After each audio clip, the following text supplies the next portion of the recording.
Hello, what's up tonight, everyone? Welcome. Fine Thursday to you all. Good to see ya. Good to see ya. What is up, Molderbox? Welcome to the Fishbowl. Thank you so much for your subscription. Big soup cheer for you. Thank you.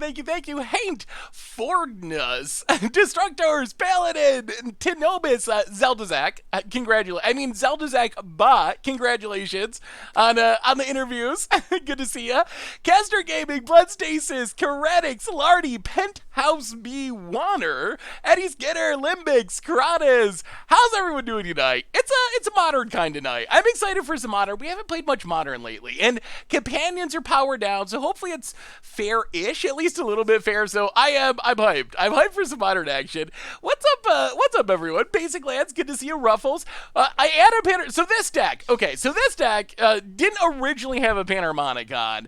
It didn't originally have one, and I knew as soon as I uploaded the deck, it had 4 ephemerates. I was like, so if I don't add a Panharmonicon to this deck, I'm gonna fire up the stream. Everyone's gonna yell at me for it not having a Panharmonicon, and then I'm gonna give in and add a Panharmonicon anyway, which I don't mind because I love Panharmonicon. So I beat you to it because I knew you were gonna make me. So I cut an ephemera and added a Panharmonicon.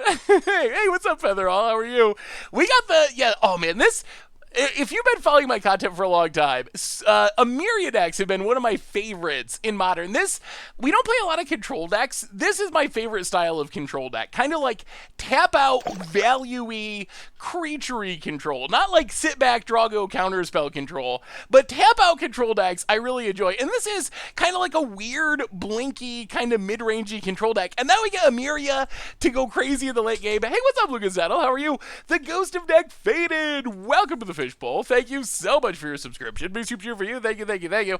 I'm hoping, so this is my hope, after seeing that red enchantment that triples damage, and after seeing Nyx Bloom Ancient, which triples mana, and apparently Mark Rosewater realizing they can triple things, I want 7 mana Panharmonicon that says, if a creature entering the battlefield would trigger an ability, trigger that ability 3 times instead. Mark, please, if you're listening, I want my triple Panharmonicon, Mark. I want my triple Panharmonicon. So I'm expecting that. I'm gonna start messaging you on your Twitter every single day until you finally print triple Panharmonicon. So just be warned, the gloves are off now. Now that I know you can triple things, I expect Panharmonicon to get the triple treatment.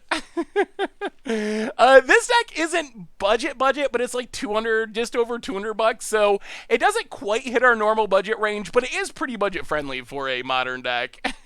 I think he's doing another stream, actually, a Wizard stream, but maybe you'll watch the replay. Maybe I'll clip that and send it to him on his Twitter tomorrow. I don't know, but I'm going to make my request heard for a triple Panharmonicon. So what is historic? Heartless Hidasugu. Wait, is Heartless Hidasugu in historic? Oh, well, after the set releases then. I was thinking I was going to have to do that in Commander, but if it's in Historic, that's even easier. Anyway, let's do our reminders really quickly. Talk about the latest M21 spoilers. Talk about this deck. Start playing Magic. So, first off, donation-wise, our month of donations for the NAACP Legal Defense Fund continues. Thanks to all of you being amazing. We got over half of our $5,000 goal in our first stream on Tuesday. So, all donations this month. Not going to me, none of that stuff. All of it going to NAACP. If you want to read more about it, there's a little command for it that'll talk more about what they do. So thank you to everyone who gave on the first stream, and let's keep the momentum going through the rest of the month. So we're doing that still. Otherwise, replay YouTube, that's where you'd find all the old streams, including this one in the future. Normal YouTube, daily spoilers. Tezzeret Tribal against odds went up last night. There's some Crim Umori action going up tonight. Commander Clash tomorrow, so tons of stuff on the YouTube. Derps McGee, welcome to the Fishbowl, and Z Goggles, welcome you as well. Big soup cheer for you. Thank you. A reminder that our sponsor tonight is Card Kingdom, and maybe you need to order some Core Set 2021 cards. You know where you can do that? You can do that over at cardkingdom.com. They got all those up for pre-order now, so you can snag them along with any other Magic cards. Even get a free Scoop Soldier sticker. Just let them know you want one in your order note. So thank you to Card Kingdom for supporting the show. Otherwise, the Discord is new and approved donations. We talked about it all this month. Everything's going to NAACP Legal Defense Fund, a really good and timely organization fighting for racial justice and equality. So keep that in mind if you're interested in donating. And I think those are all of our reminders. So before we start talking about Panharmonicons and Soul-merias, we just got some new spoilers. I don't know if you saw these, like just a couple of minutes ago on the Wizard stream. We got our Liliana cards. You can find them all at mtgpreviews.com. So what do you think of our Liliana cards? We got the Liliana cycle. Liliana Steward, the common. 1 mana, 1/2, sacrifice it, target opponent discards a card. Not super hyped for that. Maybe with some sort of like recurring reanimation for cheap creatures. If you can do it every turn, it would be sweet. Liliana's Devotee is a card that is so close to be good. 3 mana, 2/3, pumps zombies +1/+0. At the beginning of your end step, if a creature died this turn, you can pay 1 in black to make a zombie. The only problem I have with this card is that it's not a zombie itself. It's a human warlock, and normally lords that are not members of their tribes don't show up in decks. This is kind of like a pseudo-lord, although the zombie production is an upside. But if it was a zombie, I would think this card was standard playable. Being a human warlock, I don't know. I'm on the fence on that one. On the other hand, Liliana Standard Bearer, ooh, this card's going to be good. I am very high. I'm going to make my call right now. Once rotation happens, once Teferi's gone, I'm gonna put it out there, and obviously this is speculative. We haven't even seen All Core Set 2021. We haven't seen Zendikar at all. Dimir Flash Tier 1 deck. I'm gonna say it. Liliana Standard Bearer, 3 mana, 3/1 Flash. When it comes into play, you draw X cards where X was the number of creatures that died under your control this turn. So Aristocrat's potential, sack your board, cast this, refuel.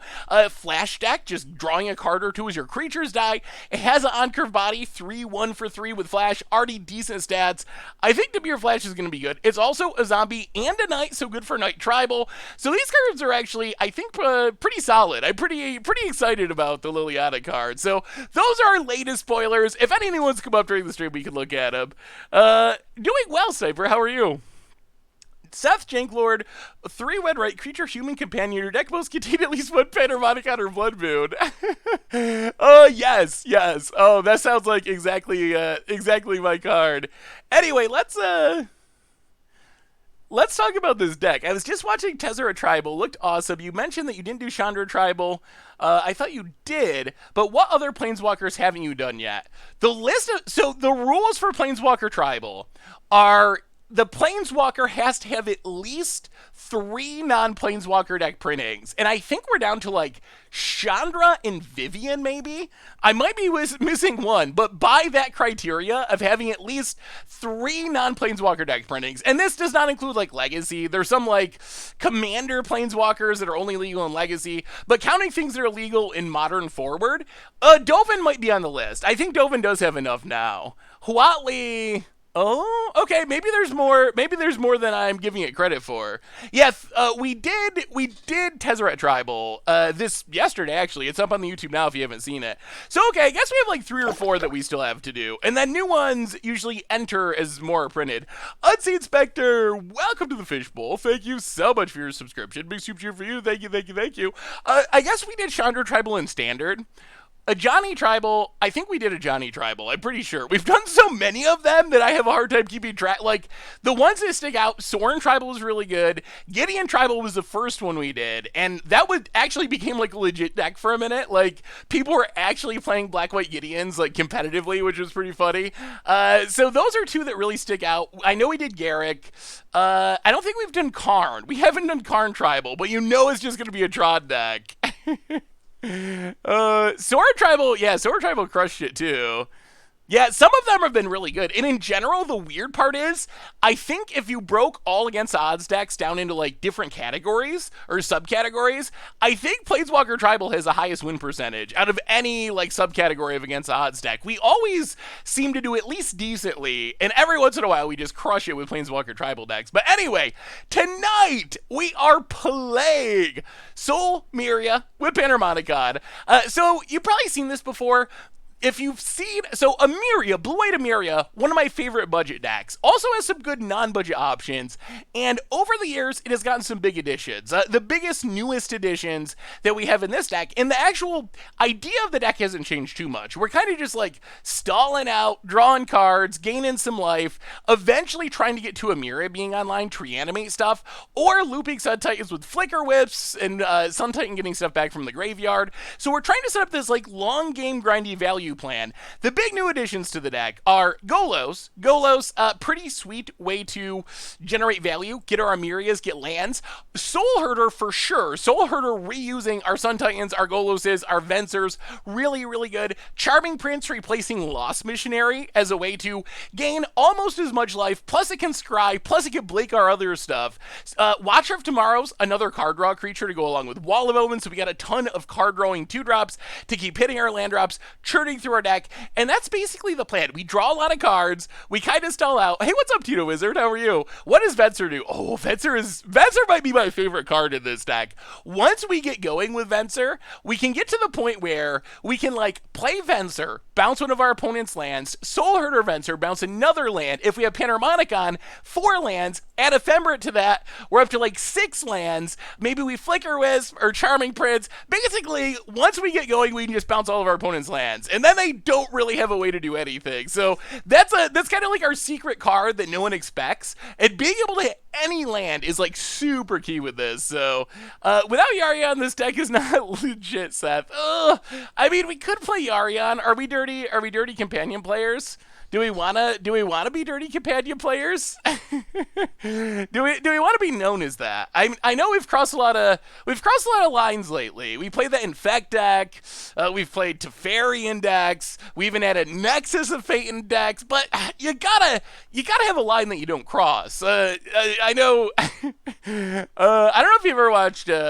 If you ever watched The Wire, and there's like the AA meeting with Bubbles, and the woman was talking about like her drug addiction and how she always told herself like, oh, there was this line I wouldn't cross, and then I crossed it, and there was another line I said I wouldn't cross, and I crossed it, and next thing you know, I'm like at my rock bottom. I feel like that's happening with us in Magic. Like, okay, no, well, we aren't dirty Nexus players, so we play Nexus of Fate. Well, at least we're not Teferi players, so we play Teferi. So how far do we go? Do we go back to the companions even post nerfing? Is that where we're heading with this? But anyway, yeah, we're bouncing, and Thassa would be interesting. We already have Soul Herder and Ephemerate and Panharmonicon. I don't know if we really need it. Oh, was that not PG? I thought I told that story in a very PG way. Infect, yes, we crossed the Infect line. All right, let's jump into a league and see what happens. So, question: the big news of the day is the bannings. What did y'all think of the bannings? Add Yorion to the main deck. We could main deck Yorion. Like, do we wanna? Do I have Yorion? I don't even know if I have one in my collect. Oh, I do. All right. We can. What would we cut for Yorion though? I guess we can go down this skittering surveyor. It's probably not necessary with all the Watchers and Charming Princes. All right. We'll play one main deck Yorion. I feel okay about that. I feel okay. I want Golos. Golos is sweet, I think. I think we want to keep that. Let's just try it like that. We'll bring it in. We can go down the skittering surveyor, which I hopefully is not necessary because we can hit enough land drops as it is. We will see. We will see.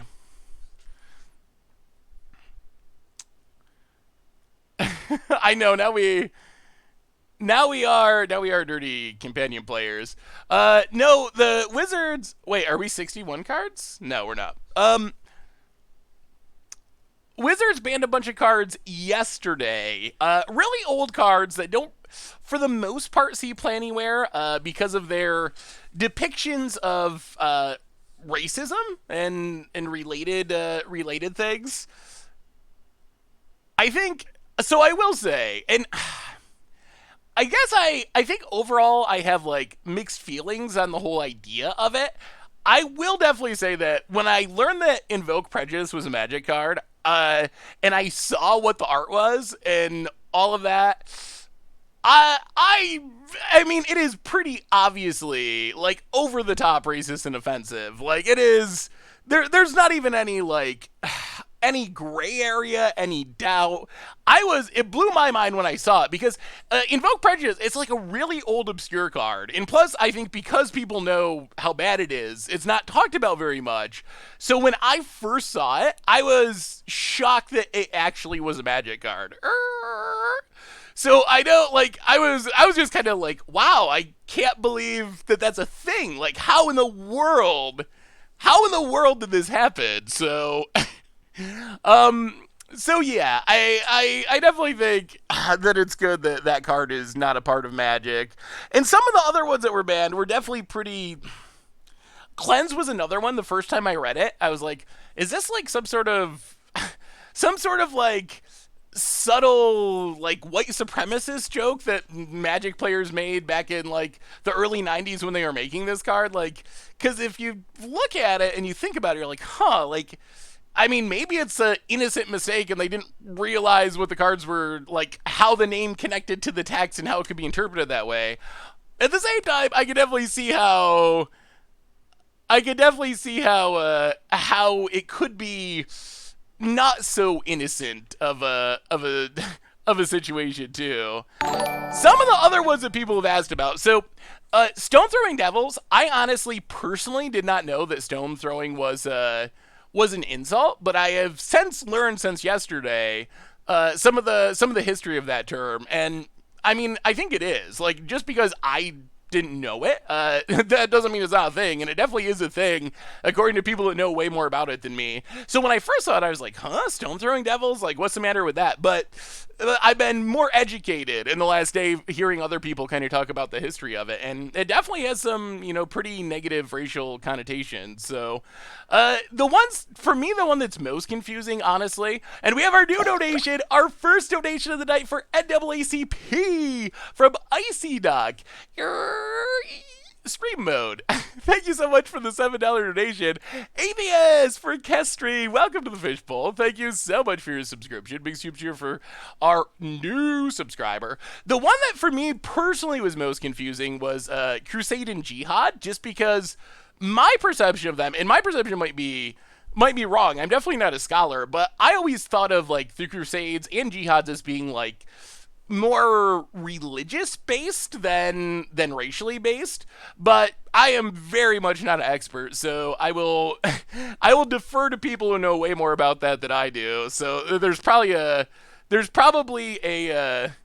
lot of stuff I do not know about them. So I mean, overall, I think it's better.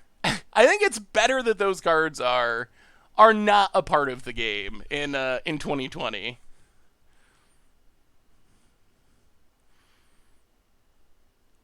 But definitely interesting to see that happen. And at the same time, like, none of those cards really see play anywhere, so I could also see the criticism that if Wizards doesn't take more action with some of the things that have come up recently about their like corporate culture and hiring practices, I have seen people being like, this is just like an easy way for Wizards to look like they're doing something that doesn't actually do anything or doesn't actually cost them any money. We'll see if they make more changes to go along with it, because if they do, then I think that criticism is probably unfounded, and this was just a quick and easy thing they could do. But if nothing else changes, and this is the Wizards' solution to all of their problems, then can you please throw a combo Tron deck featuring Peregrine Drakes and Flickers? Ooh, that sounds like a formerly best Pauper deck. Do you remember? I don't know if any of you played Pauper. They printed Peregrine Drake into Pauper, and it was pretty busted. And then they did not. And then they did not ban it for a very long time. So it'd be interesting to see if that could work in another format. Unfortunately, we didn't hit a land. Maybe we should have played Charming Prince just so we could go a card deeper to hit a land. Our most important goal here is just to hit our land drops. Yeah, Peregrine Drake was busted.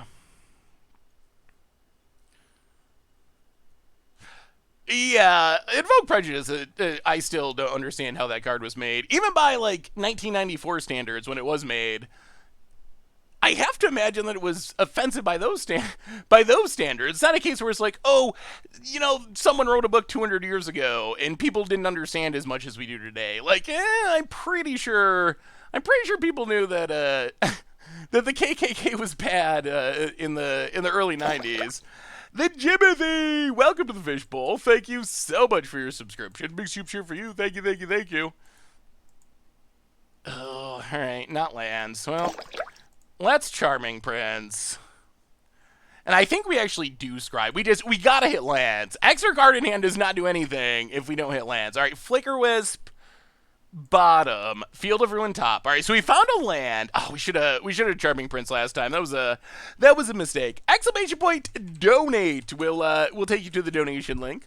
All donations this month. NAACP Legal Defense Fund. Jerry Ravine for the 11th month. Thank you for your play for a good. You're a blessing. Well, thank you, Jerry Ravine. And the Jimothy. Welcome to the Fishbowl. Thank you so much for your subscription. Big soup cheer for you. Thank you, thank you, thank you. Sub but no notification. Ooh, Sniper. I'm so sorry. I'll give you the shout out. Sometimes it delays for some reason and like pops up 5 minutes later, but Sniper, welcome to the Fishbowl. Thank you so much for your subscription. Big super cheer for our re-subscriber. Thank you, thank you. Oh no. Oh, please no. Land destruction. Land destruction would be very bad here. Very, very bad. Ooh.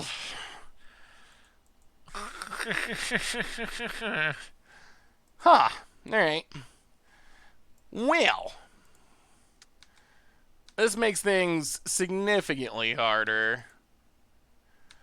If we had down our Soul Herder, we'd be fine, but that one missed land drop is going to come back to bite us. About it. I think we're in trouble. Oh, goodness. Alright. Well, now we're definitely in trouble. Our deck should not care about what our opponent's doing, but... Hey! Well, live by the Blood Moon, die by the Blood Moon, I guess. Oh, opponent. Land. I think there's going to be a big thing, and then we're just going to concede here. Without any lands, functional... Glorybringer? Bloodbraid. Spins the wheel. Into more land destruction. Mismatch Pillages. Opponent. Opponent! Have some self-respect with your pillages now. Everett Fox, welcome to the Fishbowl. Thank you so much for your subscription. Big soup cheer for you. Thank you, thank you, thank you. Oh! Yeah, I mean, I guess we could attack. I think we just concede. The odds, I don't think there's any way we can win from this position without having any mana. Duress, Ranger's Guile, and Defiant Strike. Okay. I mean, Duress is a good reprint. Clothes, all right, that's enough to get us to scoop it up. Well, that was a blowout, I will say. A tiny bit of a blowout. We did mulligan to 5 because we kept getting one-landers. So I think that was mostly the Magic God's fault. I don't even know if we change anything, honestly. Like, we shouldn't care about what our opponent's deck is doing. We should just be absolutely going over the top of them and crushing them. Is there anything that... Panharmonicon's honestly pretty bad against a deck that's playing main deck Pillages. Huh. Charming Prince. Could bring in like another counter. We probably should honestly go down the Panharmonicon. It's just so greedy against a deck that is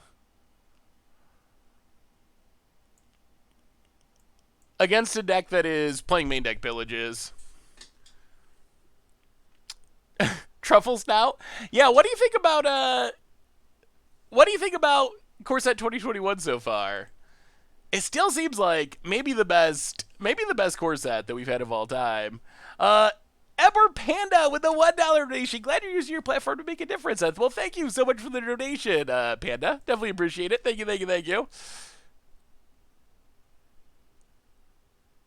I feel like 24 lands might be too few. So the idea is, if you just look at it and think 6 drops, 24 lands, that is kind of true. However, because we have 7 card draw creatures and 2 scry creatures, and also Golos to a lesser extent, in theory we should be hitting our land drops pretty easily and smoothly. The problem was mostly the mulligan. We got those 2/1 landers in mulligan, and if there's one thing that is good at punishing mulligans and landlight draws, it is blood moons and land destruction. Yeah, the land destruction's not super exciting. What time tomorrow is your release video? Like the spoiler video? Usually goes up early afternoon, although I have a Commander Clash recording tomorrow afternoon. So I'm either gonna get it done before that if I can, or it'll be later in the afternoon because of Commander Clash recording. I feel like Concede Fury seems to be not as freakishly busted. I agree. I was actually pleasantly surprised when I saw Concede Fury. I thought it was going to be way more busted, and honestly, and it seems pretty fair and reasonable. I think it's good. I think people are underestimating it. I actually think people are overestimating it. I saw people saying, like, oh, how many formats will it get banned in? It's like, really? Like, I think it's fine. I think people will play it, but it doesn't feel broken to me by any stretch. Opponent's turn to do some mulliganing. We have another new donation for the NAACP Legal Defense Fund. We, the jury, find this site guilty of too many fish puns. Well, Handsy420, thank you for the verdict and the donation. Thank you, thank you, thank you. According to the leaks, it was supposed to be 5 loyalty. They actually tested the card this time to see it was too much. I wonder... So those leaks that came up, those leaks were obviously correct because all the cards have actually been released and spoiled since then. I wonder where they came from. Like, I wonder if there was someone in the building? Like, those are pretty... How would you know... It was going to have 5 loyalty, and then they tested it, or like Birds of Paradise was in the set, but they took it out. How would you know that unless you were very close to... I don't even know if the MPL has that information, honestly. I don't think the MPL has that in-depth of information. I'm not even sure the MPL has like card spoilers early. Alright, opponent's got Utopia Sprawl. On red. And passes.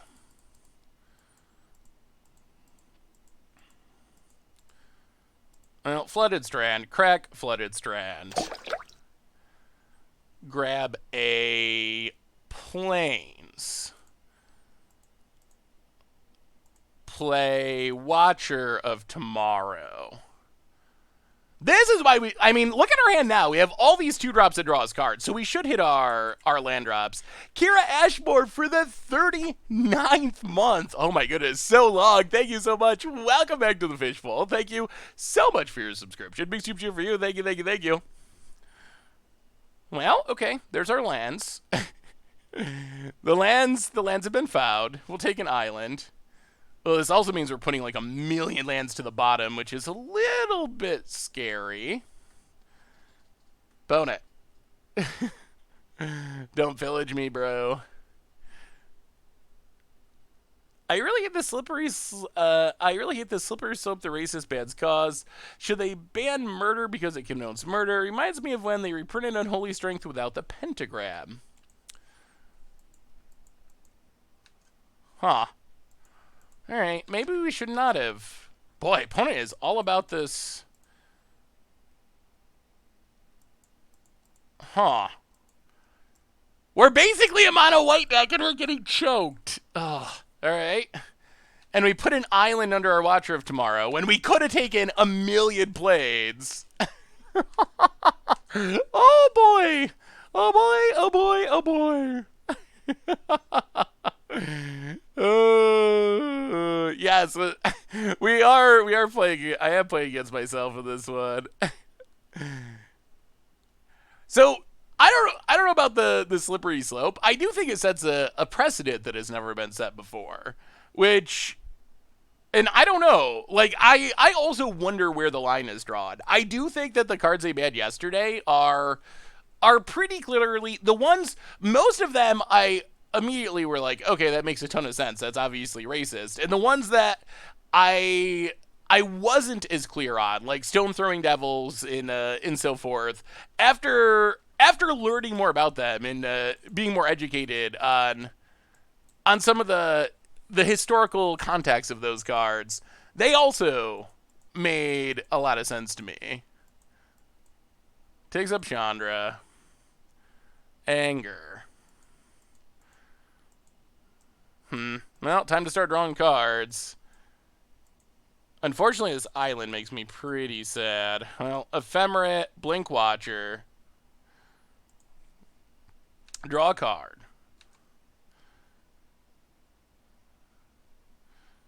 Take Deputy. Pass the turn. Ephemerate. Blink Watcher. That is a pretty good combo. That is a lot of card drawing for a single mana. Get Deputy.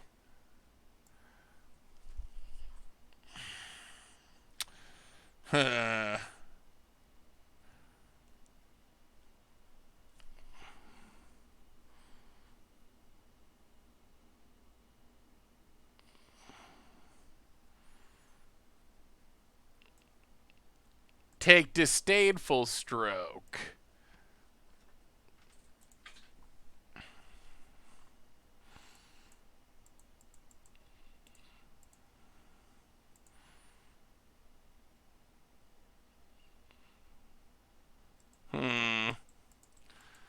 Ugh, how do we do this? How do we do this? How do we do this?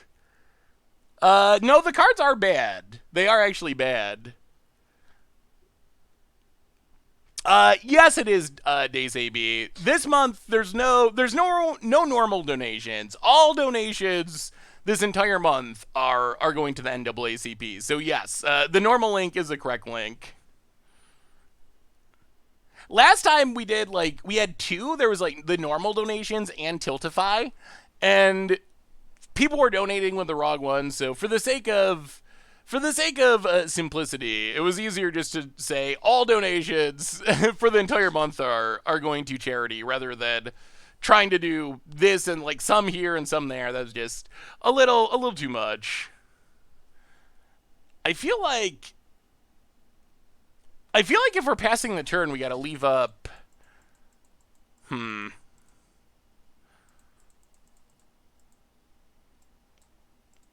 Yeah,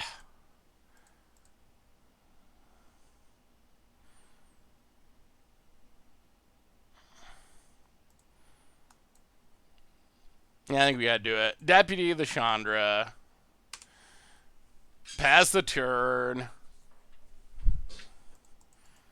Hope for no whammies. Choke shouldn't be good against us. It really shouldn't. But it is. Oh, I'm so much regretting taking that island over all the planes. At the time, it seemed like a good call. Seasoned Pyrobats are gonna discard some cards and draw some cards.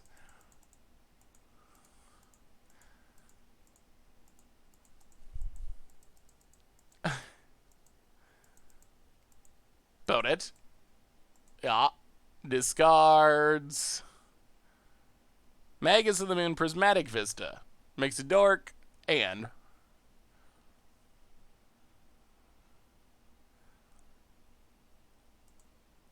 about it. Passes. Wall of Omens. Draw a card. Hallowed Fountain. Untapped. Pass the turn. I need to set another stop here. I keep accidentally clicking through attacks because we don't have that beginning of combat stop set. Ooh, let me see Destructor. The Seth Companion card. Seth Jakelord. Your starting deck must contain at least one Panharmonicon or Blood Moon. If an artifact or creature entering the battlefield triggers an ability, it triggers 2 additional cards. All right, opponent finds a pillage. I think that is good. I like it. I would play that in a lot of decks. Bone it. Maybe I would probably like it more if it was Jeskai, because blue is one of the best Panharmonicon colors. Well, Prairie Stream. Go attacking.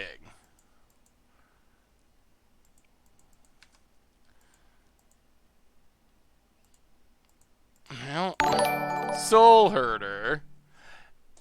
Artistel! Welcome to the... Oh my goodness, huge donation. Artistel, welcome to the Fishbowl. Thank you so much for your subscription. Big super cheer for our new subscriber, Blake the Watcher. Get a disdainful stroke that we will never ever cast. Because we got no blue mana. We got a new donation and a big one. Days AB coming in with the $100 donation. Thank you so much. Going to the NAACP, putting us up over $3,000 on our second stream of our donation month, which is spectacular. I'll take Hallowed Fountain. We gotta hit our lands. We gotta hit our lands. Pass the turn. No removal, please. No angers. Bencons. Welcome to the Fishbowl. Thanks, Days AB. Welcome to the Fishbowl. First time sub. Thank you for your subscription. Big super cheer for you. Thank you, thank you, thank you. About it. Ooh, 4 mana. Bloodbraid. You better not hit a pillage. Alright, Seasoned Pyromancer draws some cards. Wow, this choke is super obnoxious. It's so obnoxious. Yeah, it actually is very close to a budget deck. Wolfston Nader for the 2nd month. Thank you for the kind words, and welcome back to the Fishbowl. Thank you so much for your subscription. Big super cheer for you. And another $100 donation. From Wheel Dragon. I'm sorry to say that I'm quitting Magic because of the bans. Because of the bans, I just don't like the mentality it causes and the fact that it doesn't solve anything. My opinion is the minority is so highly doubt anyone will be sad to see me go. Oh, my opinion is in the minority, so I highly doubt that anyone will be sad to see me go. Well, Wheel Dragon, I would be sad to see you go. I think there is legitimate criticisms of some of Wizards' decisions with the bannings. Thank you so much for the huge donation to the NAACP, by the way, Legal Defense Fund. I think there is stuff to legitimately criticize or be concerned about.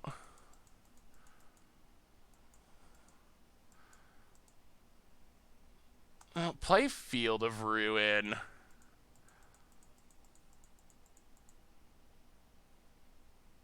I wish we had mana. Pass the turn.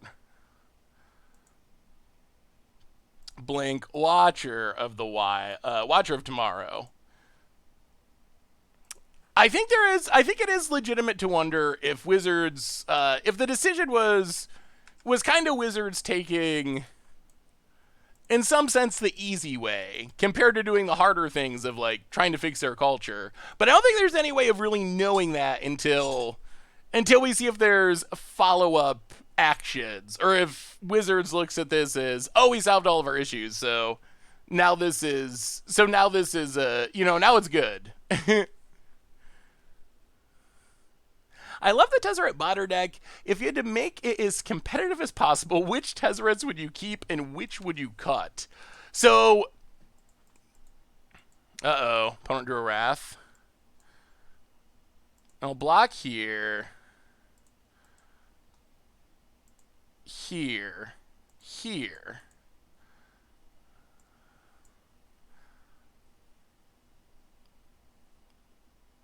This is an interesting attack. What is going on? Oh, taking that island was so bad. Down to 11. Opponent's got to have Anger of the Gods. It's got to be Anger. What else could it be? Okay, Stomps to get back Chandra. Well, that is still not great for us. Chandra kills Soul Herder.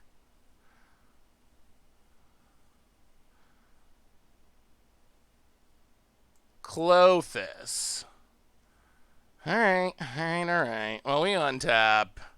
We draw. We have another donation for Rum.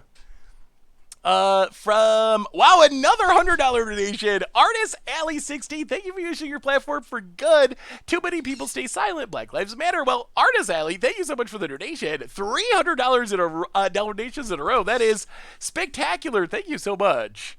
When we display your card, that is exciting news. Tomorrow is the day when our official MTG Goldfish spoiler goes up. Well, get rid of Clothis.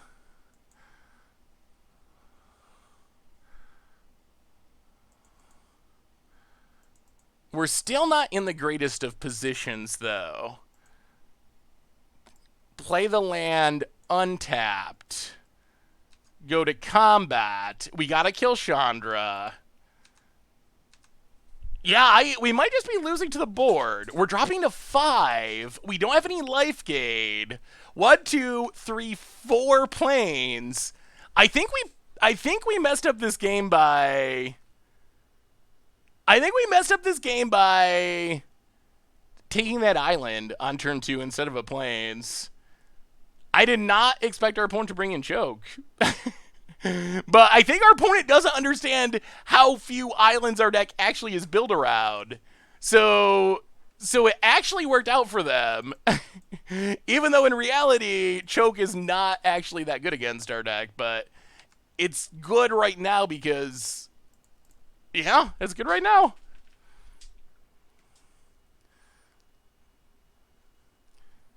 About it. Stomps. Yeah. Down to 5.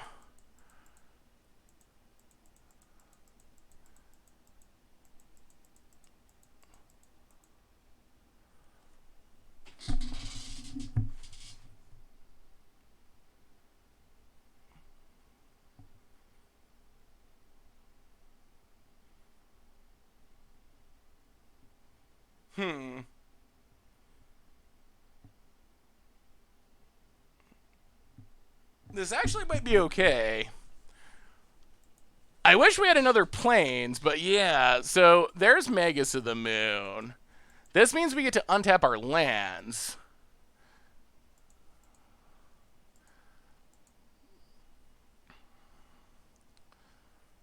Then we can...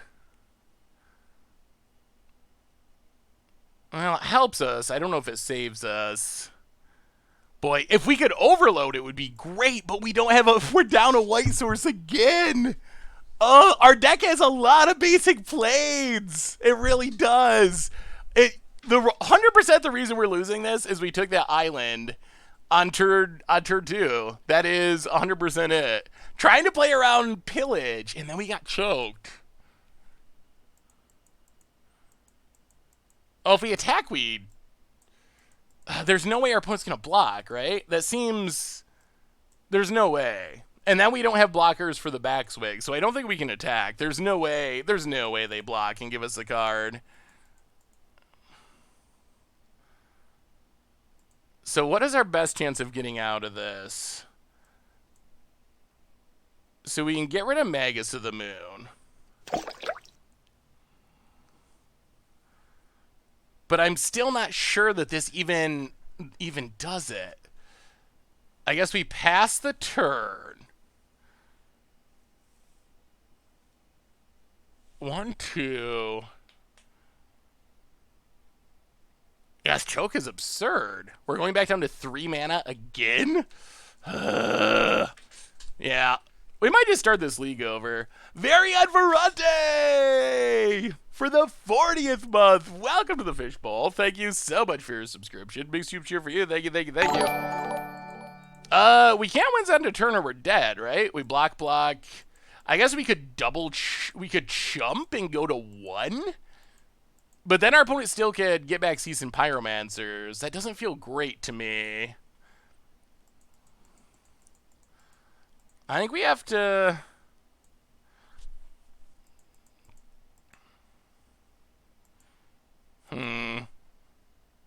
We have another new donation. Is there any way out of this? Our spoiler card will go up... the middle of the day tomorrow, later in the morning.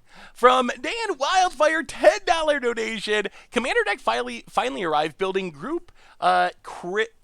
Chris group hug. Chris, what's Chris, Doug? Thank you so much for the donation to NAACP Legal Defense Fund. Well, if we bounce choke now, then they just replay it, and we didn't really get much value.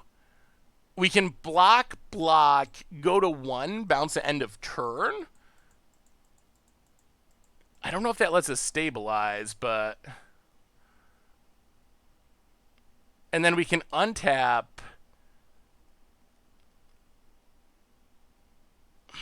We only have Reflector Mage. Bounce a token. They can make more tokens.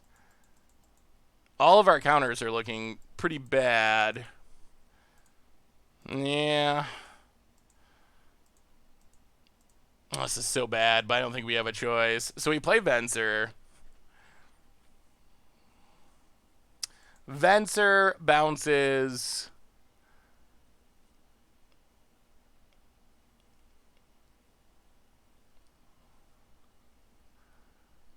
A token.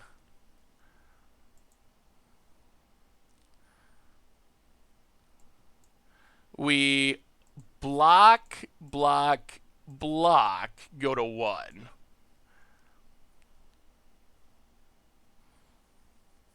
Well, we're dead to anything at this point. Get a plains. 1, 2, 3, 4. Oh, that island. That island ruining our days.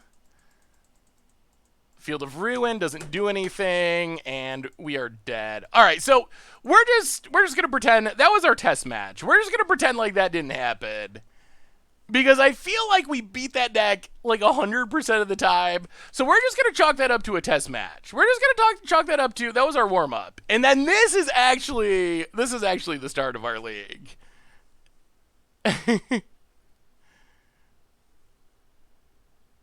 Put in some hate. Some hate for what?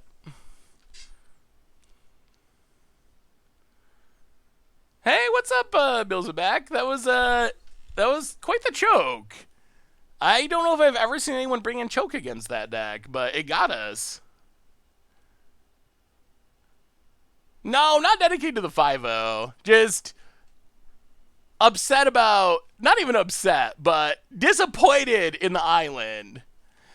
Will you do a dog tribal deck at M21? I'm sure that I will try a dog tribal deck, but my thinking on dogs is it's going to be a while till they're good. We've already seen this with cats. We've seen it with cats where, and cats have more pre-existing, like higher baseline than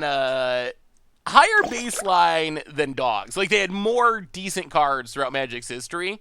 But it's going to take a few years for them to be good. But I definitely plan on building one because people like them and dogs are cool. But I fully expect it to be like kitchen table level of being competitive. Count Joku for the 11th month. Welcome back to the Fishbowl. Thank you so much for your subscription. Big super cheer for you. Thank you, thank you, thank you. We also balling into 5 in our first game for no real reason, so we just chalk that up to the Magic Gods. A test, the Magic Gods sticking it to us for no reason. Ninachug for the 18th month. The Magus to the Moon for you, and the choke for Richard. You got fished. Just missing the Caldera and a Teferi. Welcome back to the Fishbowl, Ninja Chick. Thank you for your subscription. Big soup cheer for you. Thank you, thank you, thank you. Opponent, Syrup Visions. Uh-oh. Uh-oh. We might be getting stormed. Yeah, Ephemeris a sweet card. More lands, eh? Well, more lands not necessarily great past the turn. It's a new league. It's a new league, Betty. The first one, that was just a test. That didn't actually count. That was our warm-up game. I learned that from playing sports with my younger brothers growing up. If you win, then it counts. If you don't win, then it was a test, and it starts with game 2, and it's a best of 3. But then if you win the second one, or if you lose the second one too, then it usually is a best of 5, and the first 2 didn't count because you were a little stiff and you didn't stretch your hamstrings or something. Syrup Visions for our opponent. We have another new donation going to the NAACP Legal Defense from Tigby, $25. Thank you so much, Tigby. Definitely appreciate it. Now it's got to be like, is it control? Storm. Well, Storm sometimes has reband, but some sort of is it control tempo deck is also possible. 2 cards to the bottom. Well, play a Lightning Bolt Plains. Play Soul Herder again.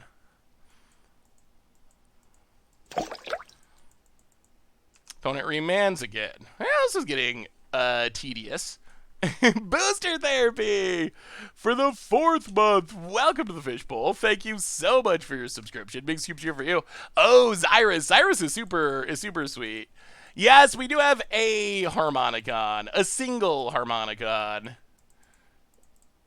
I knew that y'all would make me add it, so I added it. If this is cryptic, untap Through the Breach Evercall. Like, what are we even supposed to do about that? Oh my god.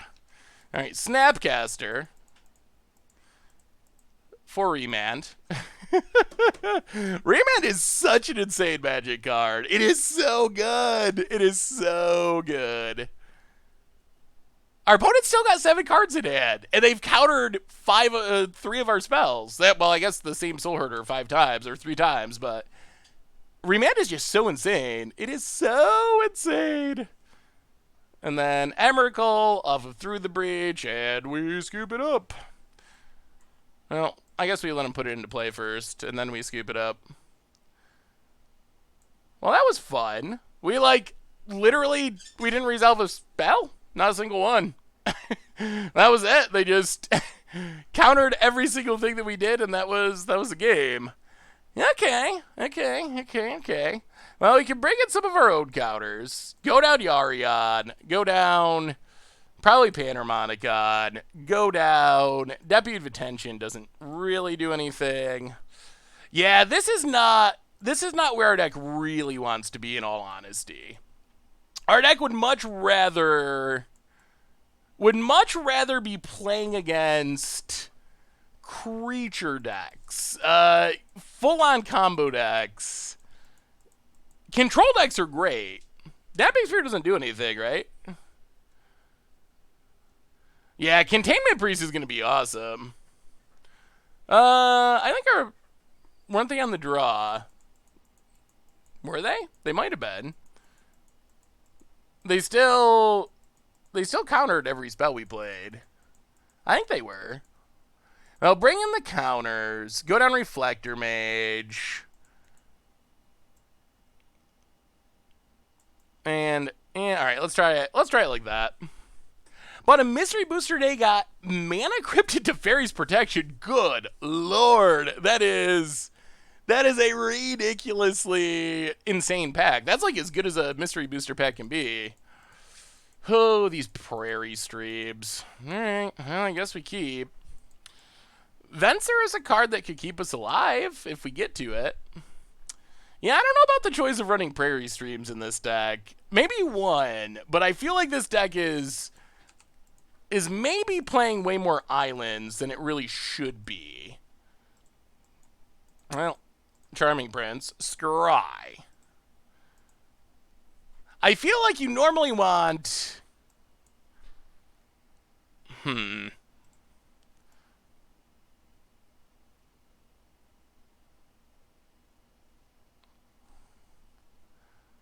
Well, bottom top. Oh, tap lands. Tap lands for days, this mana. I mean, all of our lands need to be plains. That is the most important thing for Soul-meria. But I don't think there needs to be this many dual lands. Normally when I would play this deck, when I built the deck, I'd usually have like maybe 3. Like, maybe a playset of Hallowed Fountain, but maybe 1 to 0 Prairie Streams, I think is the most correct number. Now, opponents scry to the top, so we're going to undo their scry. Alright, opponent really wants a card. They opt. We'll take a plains. Prairie Stream is just not very good. That's kind of the issue. Coming in to play Tab constantly is just bad. Well, we're going to actually Ephemerate. As Ephemerate's not doing anything else, so we might as well.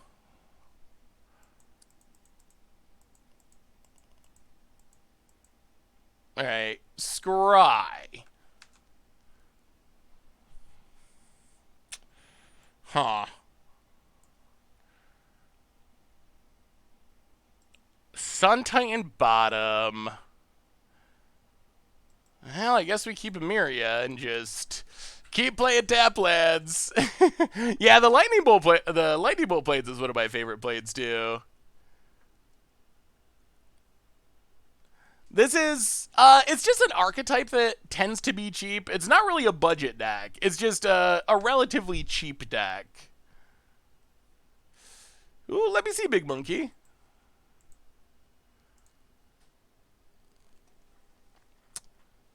That looks very similar to lists that I've played in the past. I like it. Well, Blank Charming Prince.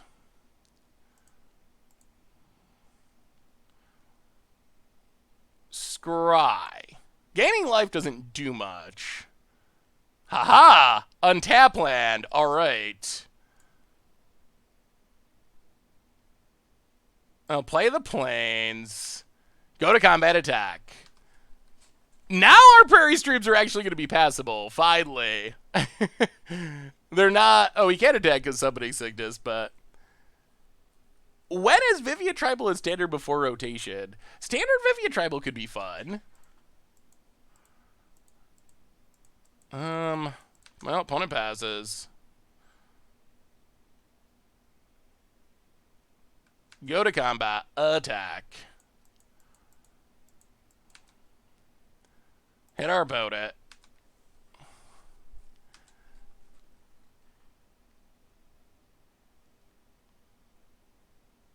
Soul-meria go. We're not that far from turning on Soul-meria. How did the standard reanimate deck work out earlier this week? It was medium. I think we're about 50-50 as far as winning. Played against a ton of grindy control decks, just like infinite grindy control decks. Well, let us blow up a land. Get a plains. 1, 2, 3, 4. We're getting there. We're getting there. Get another plains. Untap. Prairie Stream. Go to combat. Get in, hit ya. 5 plains. So close. So close. Well, let's Watcher of Tomorrows.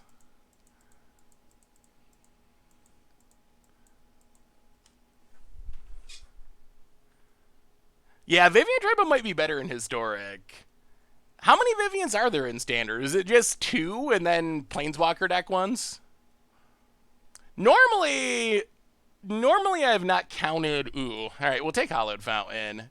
Another veto would be good, but we wanna get this Soul-meria going, I think. Bone it. Oh, if they have 2 of them, then we're still just dead. Veto it. Oh no, really? Breach Dreams? Tap lad? Oh, okay. Okay, not dead yet. A tap. Go to combat. Attack you. Disdainful Stroke's fine. Hit ya. Play Soul Herder. Blink Watcher of Tomorrow. Grow Soul Herder, get a lad. This goes much better once we get a couple counters. Well, let's just take a Fevorite. To the bottom. Pass the turn. Opponent's deck not looking so good now. 3 in standard? Wait. Oh, yeah, there's War of the Spark. Wait, War of the Spark, core set. What's the other one? There's the fighty +1/+1 counter one from last core set. There's War of the Spark one. Oh, yeah, the creature off the top of the deck one. You're right. There are technically enough Vivians to play Vivian Tribal. I don't know why I was forgetting that. We just played Brawl. We just played Vivian Brawl. Vivian combo. Yeah, we could actually do it. That is enough that we could actually do it. I don't know. So, question for you, chat. How many of you have ever bought a Planeswalker deck? And maybe this isn't the right audience. Maybe if you're watching a Magic stream, you're like too advanced in Magic to buy Planeswalker decks, and it's like kitchen table players. I'm very curious. Like, I've never bought one, but they also came out way past when I started playing Magic.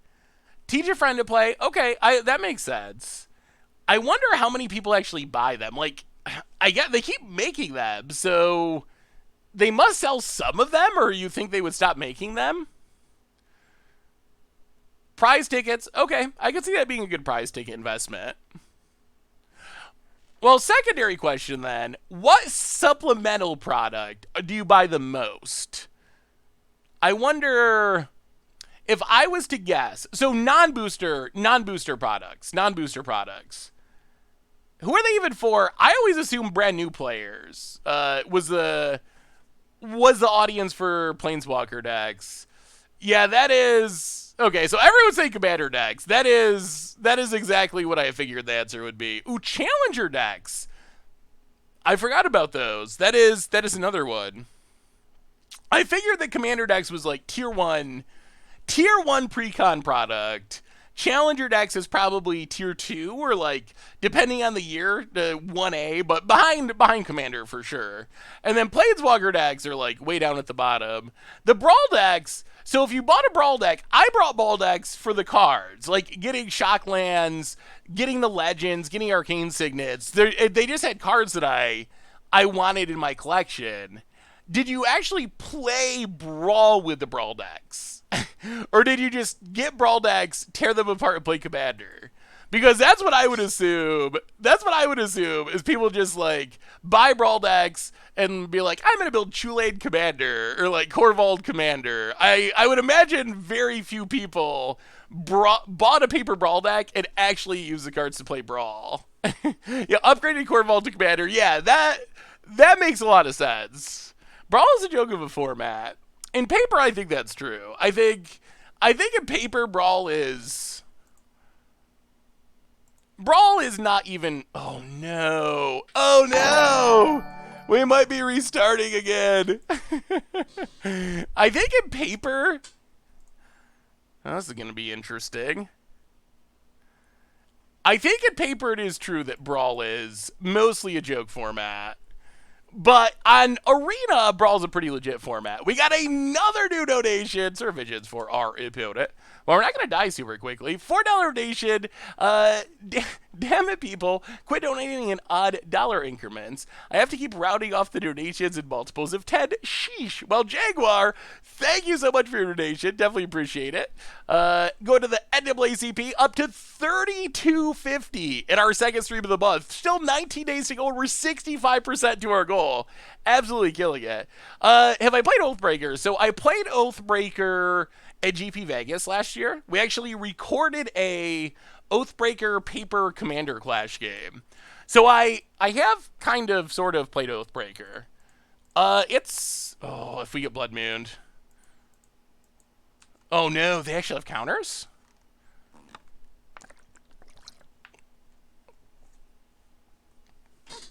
Alright. They better not have Blood Moon. They better not.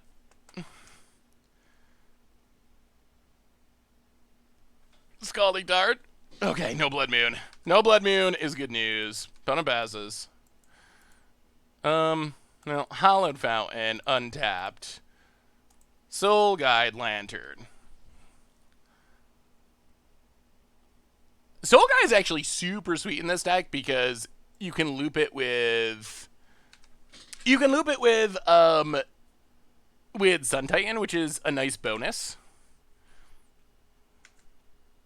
Yeah, that game. The game when I played a $100 Venser deck and Crib played his $1,000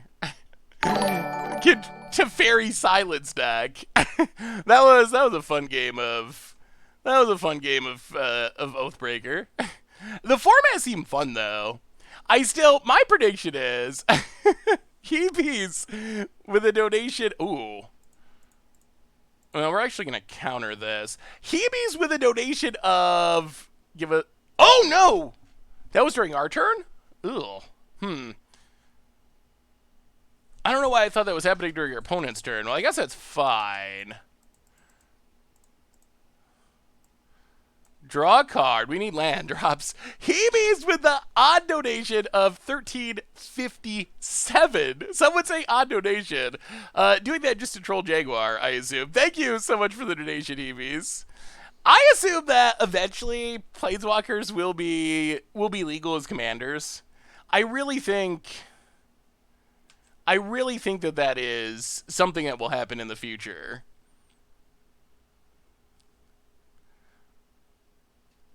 I really don't want that. So, did any of you play Oathbreaker? I kind of feel like the Oathbreaker hype is already dying down. Or has already died down, really. If we lose because of this Prairie stream, which seems very possible, do you think that Tormod's Crypt will see play over Lantern in Standard or Historic? I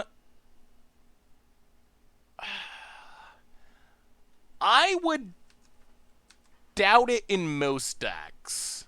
So, Tormod's Crypt has the most value. Okay, we're gonna pass. Tormod's Crypt has the most value when you have to worry about really fast graveyard decks. Or you're in an older format that really cares about efficiency a ton. I think in Standard, I think having the ability to draw a card is more important than efficiency. And I think the same is true for Historic at this point. But there are, like, in Legacy, or even Modern, there's times when a deck can reanimate a Grizzlebrand on turn 1, especially in, like, Legacy, or Dredge can just go off on turn 1. Those are the formats where even having to wait one extra turn to cast your Graveyard Hate can be the difference between winning or losing.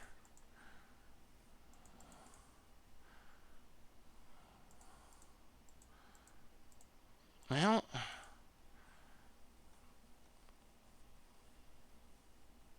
Counter War. Sort of successful. Can we draw some lands? Yes. What do we do? We're out of counters, though, which is bad. All right, pass the turn. I guess we still got Fencer. Fencer's kind of like a counter. We got another new donation. Opponent going to bolt our face. Sure. Get rid of that bolt. Oh, putting us to 15 for an Evercall? McIntyre! $6 and 43 cents. I got your back, Jaguar. Well, McIntyre. Thank you so much. Evening out those donations. Back up to an even number.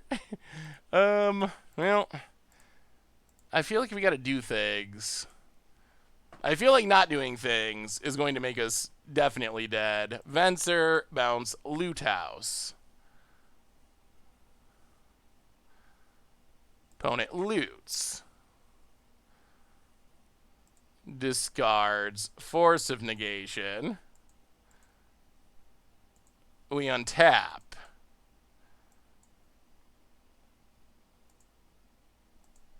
Play a land. Wall of Omens. Draw a card. Counter. Land. Wall of Omens. Draw a card. Golos. I mean, our value plan is doing good. The problem is we're dead to an Emrakul. Like, if our opponent can put Emrakul in play, we spent all of our vetoes in that Blood Moon War. So if our opponent can put a Emrakul into play, we just die. Orem Page, welcome to the Fishbowl. Thank you so much for your subscription. Big soup cheer for you. Thank you, thank you, thank you. No, the opponent was remanding their Blood Moon. So, opponent's playing Blue Moon, or is it Breach? Basically, blue-red control with Through the Breach for Emrakul as a win condition. Loot House. Emrakul. Yeah. And that does it. Oh, no! Could have saved a veto. I mean, if we didn't fight the Blood Moon, we would have had to veto the Blood Moon the next turn after they remanded it and drawed an extra card. So I think we have to keep Blood Moon off the battlefield. We're like 0%. I mean, it's not even insta concede. We're at 15, so Emrakul's just like literally lethal there.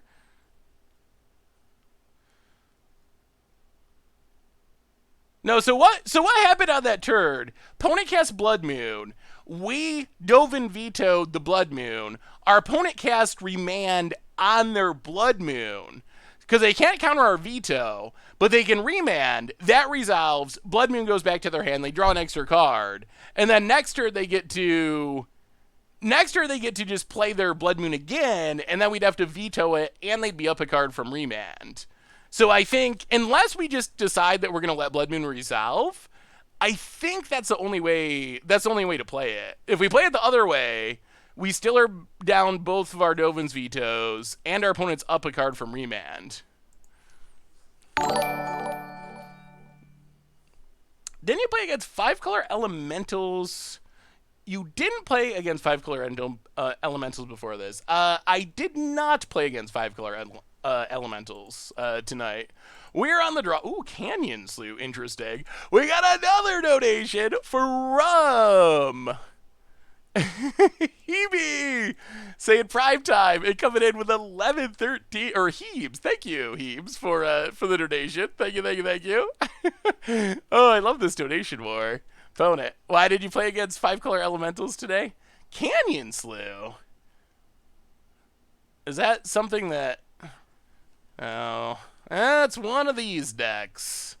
All right. Well, Ren and 6 doing what it does. Did you see the data come out?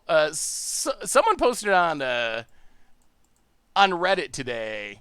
It was win percentages on the NAACP Legal Defense Fund is a you can read more about it here on their website, but it is a charity that's been around for a long time, does a lot for racial justice and equality. You can read all about the court cases. It does a lot of work with like Supreme Courts and big courts in the states for racial equality related cases, and also like advocacy and a bunch of other stuff. Luxac for the 34th month. Ooh, it's our Panharmonicon. Welcome to the Fishbowl. Thank you so much for your subscription. Big super cheer for you. Thank you, thank you, thank you. On the play win count for best of one, partly due to early scooping, with best of one play happening turn 2, turn 3 a lot. Yeah, the numbers were, what, 56% for being on the play versus like 44? Liliana. Taking it up.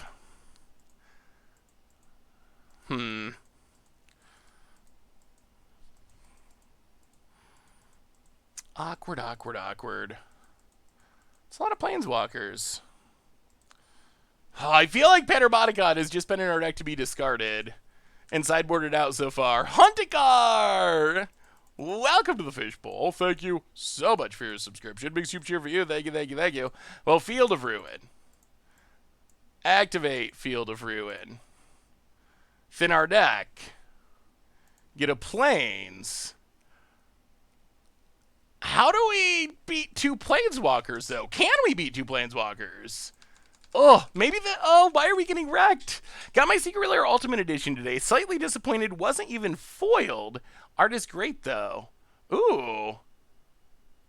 I'm the first streamer to say your name right, ever?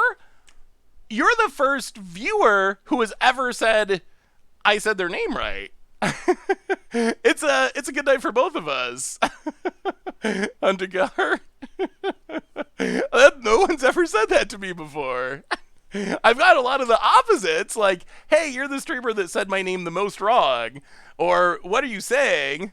Do you need glasses? Are you dyslexic? Lots of those kind of comments, but never you said my name the most right.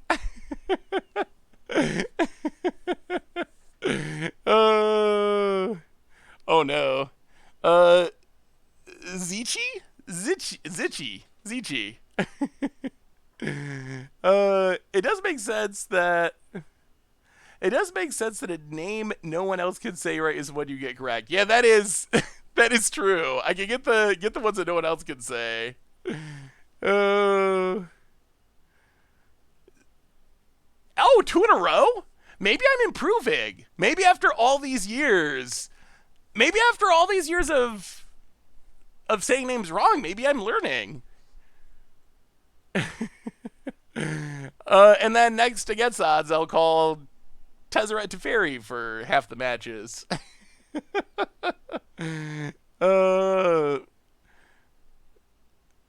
Sniper, yeah, you're even missing letters. If it wasn't for Flibblethip, I don't think I'd be able to say your name correctly. But because of Flibblethip, I know how to stick those random vowels in there. Agent Splits, welcome to the Fishbowl. Thank you so much for your subscription. Big super cheer for you. Thank you, thank you, thank you. Nice Inquisition opponent.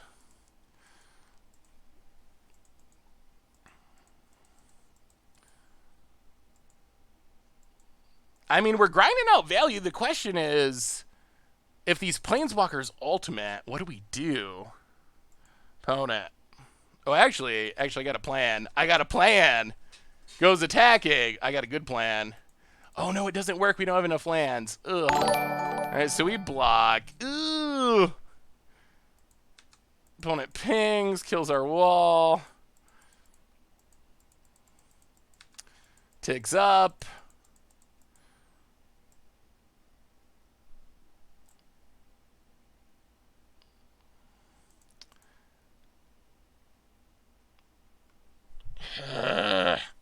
Discard Ojutai's command. I guess we shouldn't have blocked, maybe. Yeah, tap lands for days. We got another new donation. Yeah, the deck definitely is playing way more Prairie Streams than it should be. The person who built this deck definitely needs to be playing less Prairie Streams. We got another new donation from opponent. Doing what Run in 6 does, getting back lands to discard to Liliana, playing lands. From Major Did Nothing Wrong, I added underscore to my name so you could pronounce it correctly. Well, Majora, thank you for the donation and for helping me with the pronunciations. Opponent. ticks up.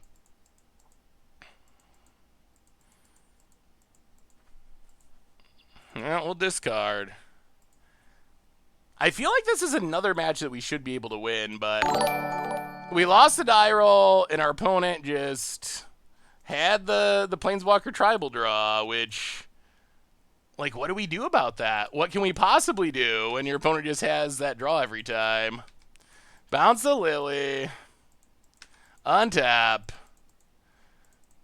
Play Soul Herder. I'm sure this will end poorly somehow, but we'll cast it. Field of Ruin.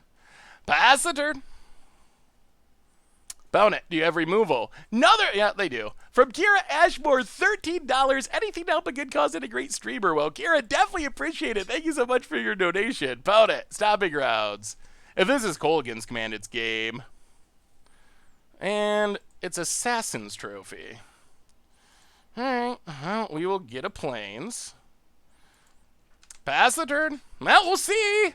We'll see if our opponent can draw a Thoughtseize. I mean, or make us discard 2 cards somehow. If we resolve Sun Titan, we got a shot. About it.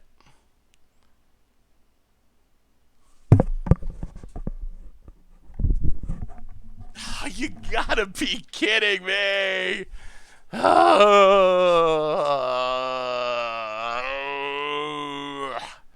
Well, there be the game. There be the game. Liliana. Yeah, Ren and 6 is pretty good with Liliana. Opponent can tick it up every turn and never actually discard anything, while we discard our good cards repeatedly. Yeah, a little unfortunate that they were slow rolling apparently a Thoughtseize, and we lost all of our Sun Titans.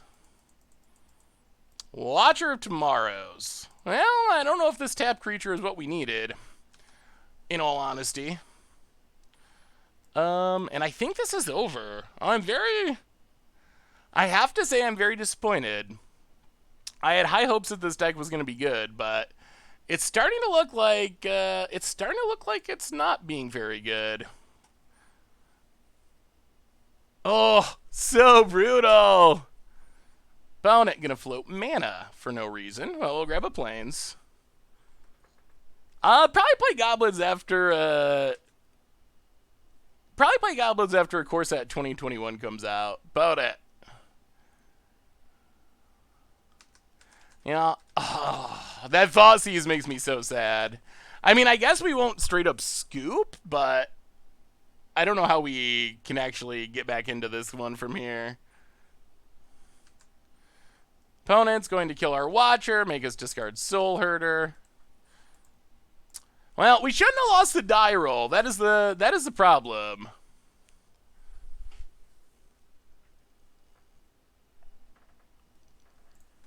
I don't know. I feel like our opponent just had a pretty above the curve draw there.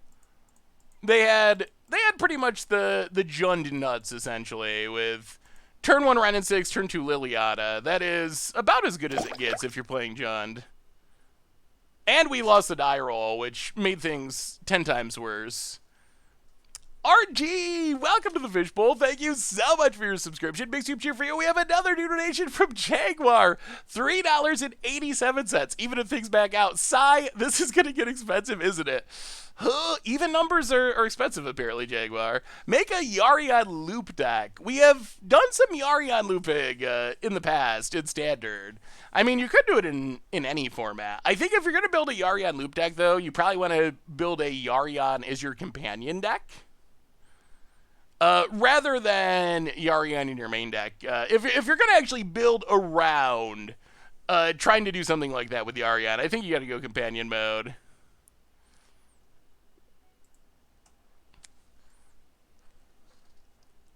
I like it, Destructor. That is definitely a good companion for me. Blood Moon Experiment. Ooh. Yeah, we've played decks like this in the past. Not recently, but yeah. Being able to get Platinum Period off a Madcap Experiment can be pretty powerful. And I mean, it does have Blood Moon. Kind of a different take on Blood Moon. I pre-ordered 50 core 21 packs on Arena with Liliana Walker and sleeves. Yeah, the pre-orders are... Hey, what's up, Dragon? The pre-orders are usually a pretty good deal. I think that's the way to go. So our new gig is a consultant, which means I have more free time to watch you live rather than replay. Ooh, awesome, Jake. Well, good luck with the new job. That's sweet. Yeah, the new polymorph is going to be sweet. I'm excited to try out the new polymorph in Standard. Revoker's okay, but it dies to all the creature removal. I honestly would not bring in, most likely, Revoker against Jund. There are matchups, like against Tron, I think it's good, and there are matchups where it's good, but Jund just has too much removal. It just has so many ways to kill it that it's really unlikely for it to actually stick around to do anything. When are we playing Sliver Dinosaurs in Vintage? Is Sliver Dinosaurs in Vintage an actual thing? Well, alright, we'll keep this. We'll see. Opponent's also keeping, so their hand should be pretty good. Well, tap land go.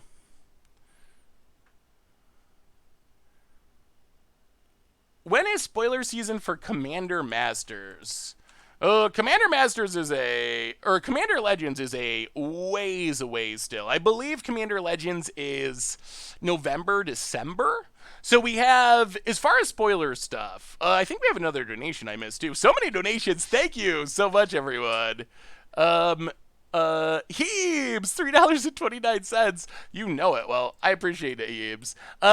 So spoiler-wise, we have Core Set 2021 through the rest of this week and through the weekend. Next week...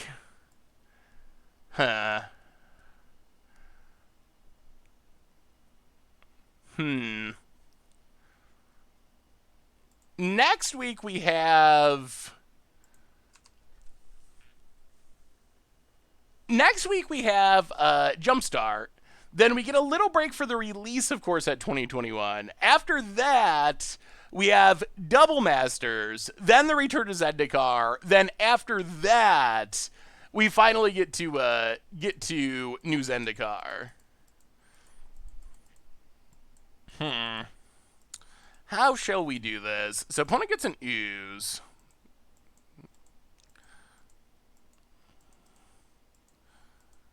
I think we just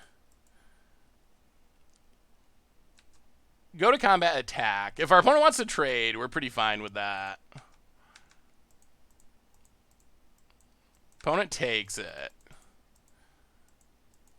Play Field of Ruin. Charming Prince. This is our deck doing what we're trying to do. Exile. Get another Ephemerate. End of turn. Get back Watcher. This is where we want to be. I think we should be good against Judd. This is the matchup I think we want to be playing. 1, 2, 3, 4, 5, 6. We gotta take Soul Herder for now. Soul Herder's so good if we get it down. Pass the turn. Our spoiler goes up tomorrow, Foolza. Tomorrow morning. Opponent thought seizes. Alright, sure. Sure. I beat I'll bite your legs off. I had a time reading that one at first. For the third month. Oh, severe sunburn. Yeah, if I go out in the sun at all, I get so red. I have the same issue. Welcome to the Fishbowl. For the third month, thank you for your subscription. Big soup cheer for you. And Exomedic, welcome you as well. Thank you. Opponent. And let's draw some cards. We will Ephemerate, Watcher of Tomorrow. Get our Soul Herder. Snag a... Ooh. Ha.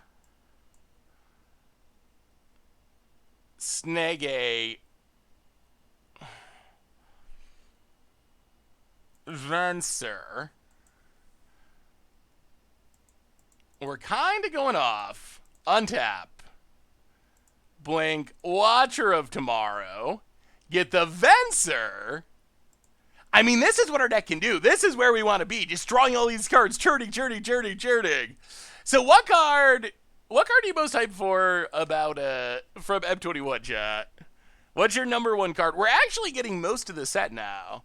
Frantic Inventory, I am excited for Frantic Inventory, although it's a card I'm more excited about playing after rotation. I feel like pre-rotation.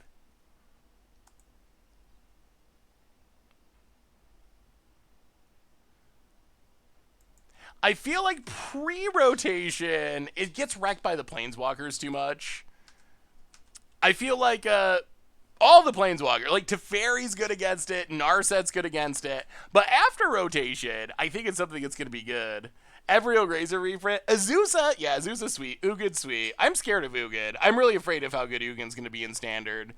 The Goblin is super cool. The Goblin, that's one of the decks I want to play most. Oh, also, we have a sweet bunch of brew deck for Sunday.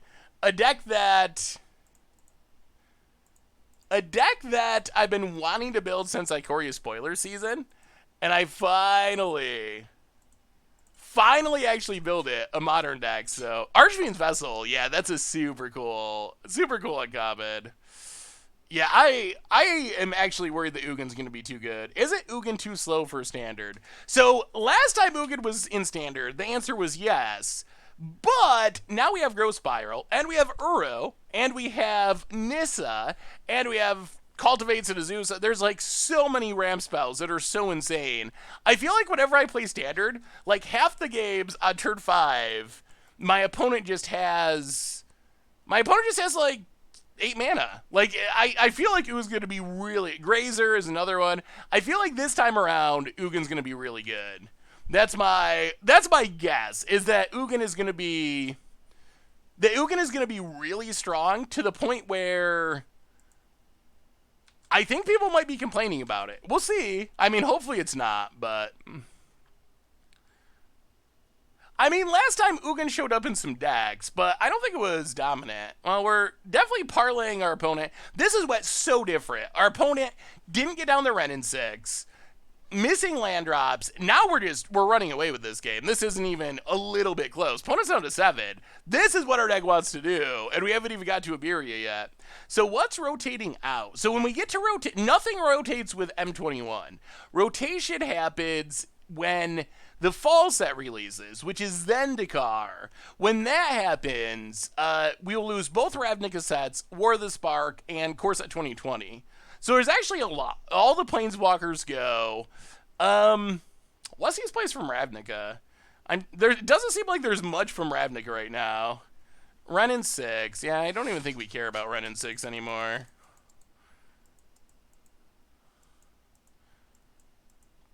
Ping's Watcher. Sure. Get a Plains.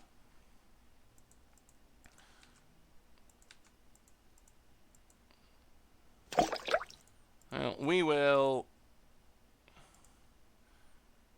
blob your Blood Crypt. Okay, so there are a few. Sniper for the 2nd month. Welcome to the Fishbowl. Thank you so much for your subscription. Big super cheer for you. Thank you. Yeah, Wilderness Strike, that is a big one. Yes, the way Snoop is worded, it says Goblin cards. So you can play Goblin sorceries off the top of your deck with Snoop, which is pretty sweet. That's definitely an upside. Yeah, play the Plains. Attack Ren in 6. Kill Red at 6. Pass the turn. I'm sure there'll be a replacement for Lava Coil. There's always some okay removal.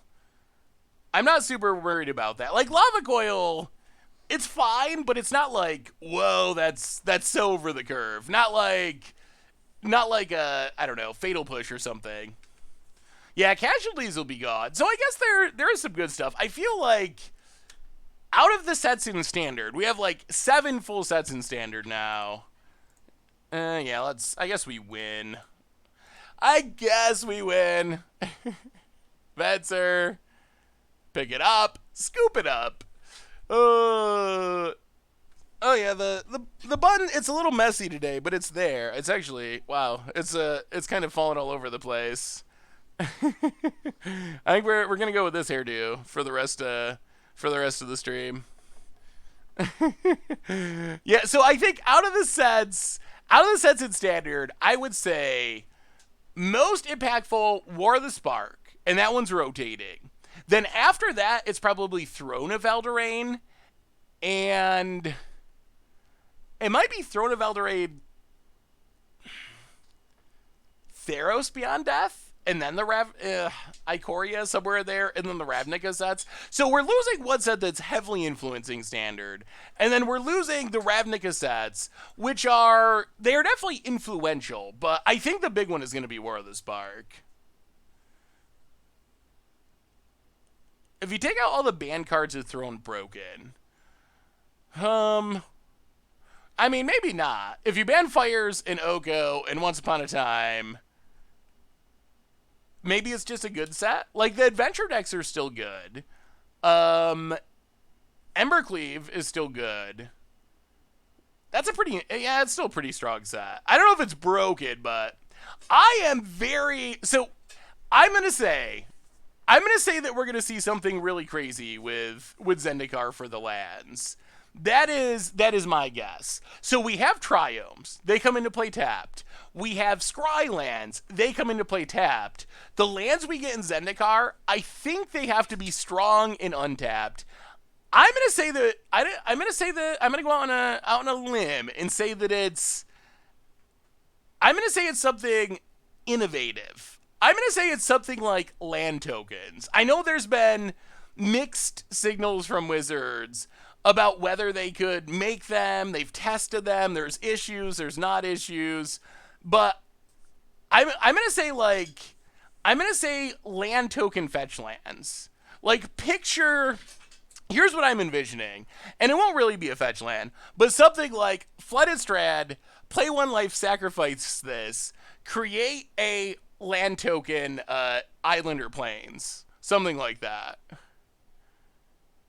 I think they're going to do something weird and innovative. First, Zendikar, they had fetch lands. Second, Zendikar, people hated, and it was really bad and poorly received because it didn't meet up to the expectations of this land-based adventure plane. So I think that they're going to go they're not going to do fetch lands. They already said it's not fetch lands, but I think they're going to go way in the direction of having some really powerful lands. And the fact that all of our current dual lands in standard come into play tapped make me think that it's got to be a powerful untap cycle. It's got to be. It's got to be something that's strong and untapped.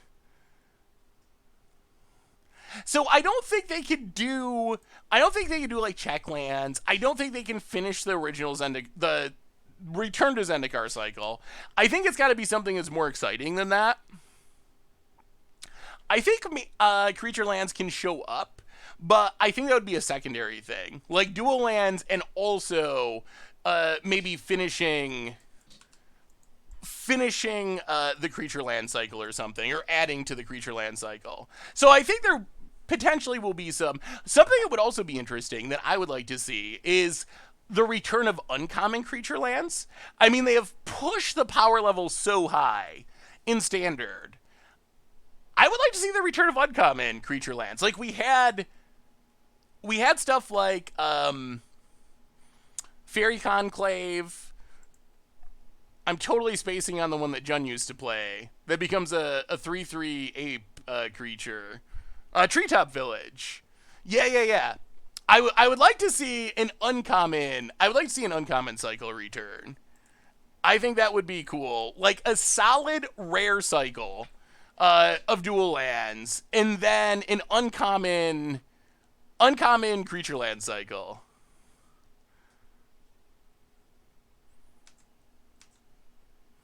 I don't think Treetop. How is Treetop Village racist? Opponent passes. Also, something I wanted to say about the bannings yesterday that I feel like went over a lot of people's. What What are they doing on our end step? Colligan's Command. Okay.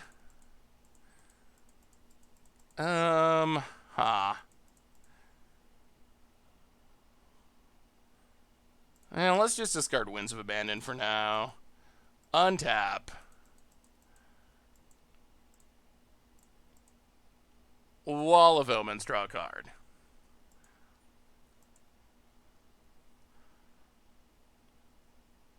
Flooded Strand, pass the turn. See if we regret discarding our removal spell. But my take on the cards that they banned yesterday, like Cleanse, for example, I saw some people saying like, oh, like Dark Banishing, which says destroy target black creature, and stuff like that. Like they can't print cards like that anymore. My opinion and take on it is that the text box on Cleanse is fine. Like destroy target black creature, or all target black creatures. Like I think that is perfectly fine text for a Magic card that I would expect will be printed or can be printed again. I think it was with that situation, I think it was a combination of the name kind of sounding like ethnic cleansing combined with the effect of the card.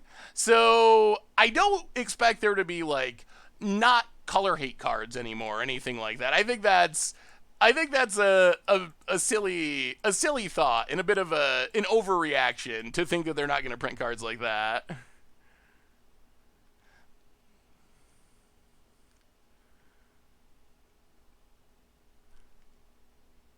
So my understanding of like Crusade is not necessarily the effect as much as the name referring to a religious wars that had racial elements. I think religion was like the number one thing. I mean, I'm not an expert at history, so if I'm butchering anything, my huge apologies. But my impression of the Crusades was it was always more like religiously based, but race also is associated with it and played into it. And I think at the same time, if you're going to like jihad is kind of the Muslim version of that, if I'm understanding. This is from hearing people talking about it, but I feel like you'd have to ban those both together, that having one banned and one not banned would be potentially contradictory. So I don't know. I think for me, those were the ones that were hardest for me to really understand. Just because I had always associated Crusades more with religion than race, but I'm, like I said, I'm definitely not an expert, and I will defer to people that presumably know way more about the connotations and history of it than I do. And Gypsy was another one where Parasite Gypsies or whatever it was. That's what that just, for me, I didn't really connect the racist element of it, because I'm from the US. Gypsy around here is not, I don't know. I don't know if I've ever even like heard anyone referred to as a gypsy or any of that. But I think in the context of like European cultures, it is a very different thing, because that's just different cultural differences where I don't think that's something that American culture. At the same time, I was talking to like some South American players who like didn't really get Invoke Prejudice being racist to the same extent that I would as an American. When I see Invoke Prejudice, to me that is just immediately like, oh, that's a KKK. But then there were some South American players who were kind of like, what's the KKK? And I was like, oh, like I guess if you're not from North America and you're not up on like the history of, oh, that was unfortunate. And if you're not up on, the history of the United States, like Maybe you don't even know what that is. So I think that that's part of the confusion from people is some of the things are more racist in various cultures, if that makes sense, or have more of an impact in different cultures. And since Magic is a international game, and we have people from all over the world playing it, things that to me I'm like, Gypsy, I've never even heard anyone called that. I didn't even realize that was a thing. Or stone throwing devils, I didn't even know that was a thing. But then after when I was educated about it by hearing other people talk about it, I was like, okay, like that makes sense. Like maybe it's not a thing that impacts me directly, but from the perspective of someone else, I can see how that would, that would be something that was pretty negative. All right, we're taking 5. We are kind of getting beaten down by this ooze, which is also eating our graveyard.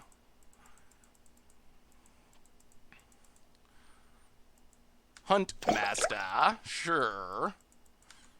That's going to be close. Opponent passes.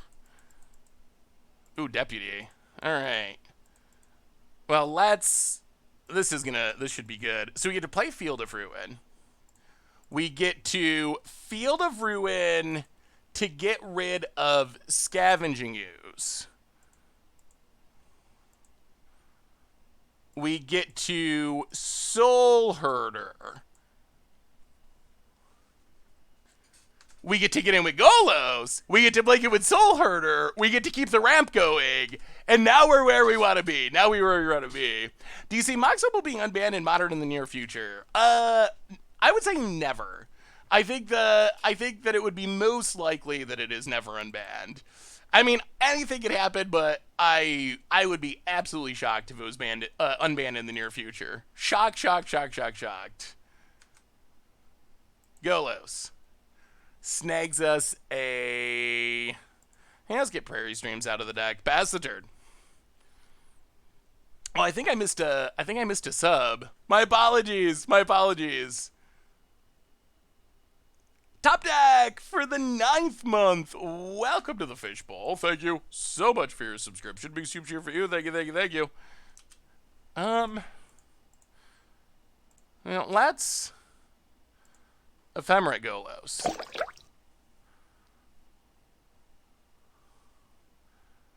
Okay, gonna bolt the Soul Herder, sure. Well, that's gonna be coming back. Golos. Yes, please. Get a land. Oh, so close. Up to 6. 1 turn away.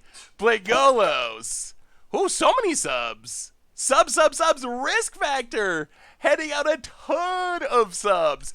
Going out to Alan Ceres, Hello, and Peter Dude, and Wounded Satellite, and the Blackwood also subbing, and Jedi Camper. So many subs in a row. Thank you so much.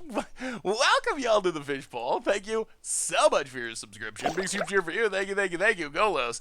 I wonder if we can play one Cascading Cataract. Probably not in this deck, but it would be fun. Well, get a Myria, number 2.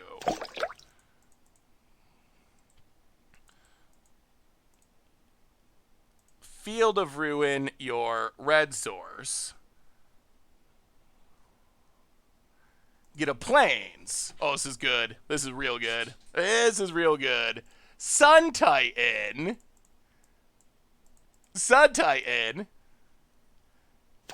Get back Soul Herder. And when does the scoop happen? Hollowed Fountain tapped. Go to combat. Oh, we're going to strip mine you. Risk Factor handing out even more subs. Pow 5,000. Portimaeus, Leadfoot Ogre, Retro Code. Welcome to the Fishbowl. Thank you so much for all the gift subs, Risk Factor. Definitely appreciate it. Thank you. Oh boy, are we at risk of timing out? My buttons are not working anymore. I think we are. All right, pass the turn. Soul Herder. Blink Sun Titan returns. Grows Soul Herder, gets back Field of Ruin. Pass the turn. All right, John. Can you beat Sun Titans? Can you beat Amirias? You better have something good. Potent. Bloodbraid. Spinning to win. Into. Yes. Thoughtsy's that Sun Titan. Thaw sees it. Thaw sees it. You got to cast an opponent. You got to.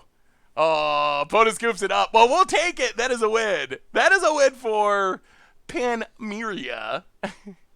How does the deck win? I mean, basically by eventually building a overwhelming board the way we were kind of doing it there.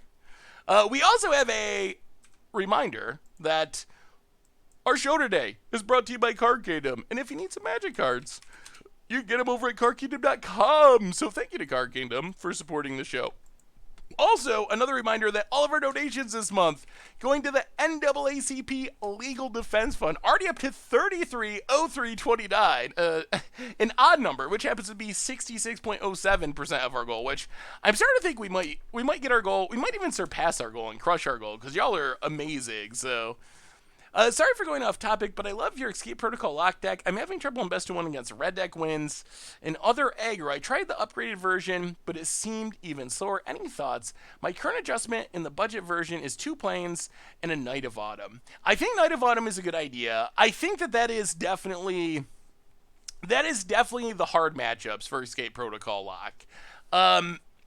It's a pretty slow deck, so I think maybe going into Bant definitely helps. Charming Prince would be another thing that could be worth considering. Basically, things that lower the curve, things that add maybe more cheap removal to the sideboard. I'd have to look at the deck list. I'm not sure exactly what removal I had in the sideboard. More cheap removal, though, because Mono Red is kind of on the upswing a little bit compared to where it was. So, but that is one of the harder matchups for the deck. Just because its plan, it is slow. Like, if we survive the late game and get things set up, it is really powerful. Like, the lock is super powerful.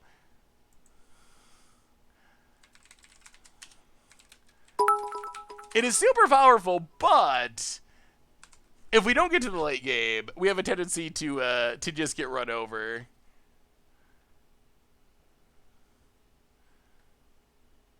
Hey, what's up, Christian? How are you? Brainstorm TV for the 9th month. Welcome to the Fishbowl. Thank you so much for your subscription. Big super cheer for you. So what's the first deck you're building once Core Set 2021 comes out? Love you too, Christian. What is the first deck at the top of your list to build a Core Set 2021 standard? G-Bread Gamer, welcome to the Fishbowl. Thank you for the kind words. Thank you for your subscription. Big super cheer for you. Oh no, are we getting Ponzed again? Blood Moon, our land's destroyed. Well, Panharmonicon. That's good if our lands don't get blown up and we live for a minute. Oh, cats. What do you think of the new Cat Lord? You think the new Cat Lord is going to be good? This looks like a land destruction deck. Oh, please tell me it's not land destruction. Oh, please not Blood Moon either. Blood Moon's so bad for us.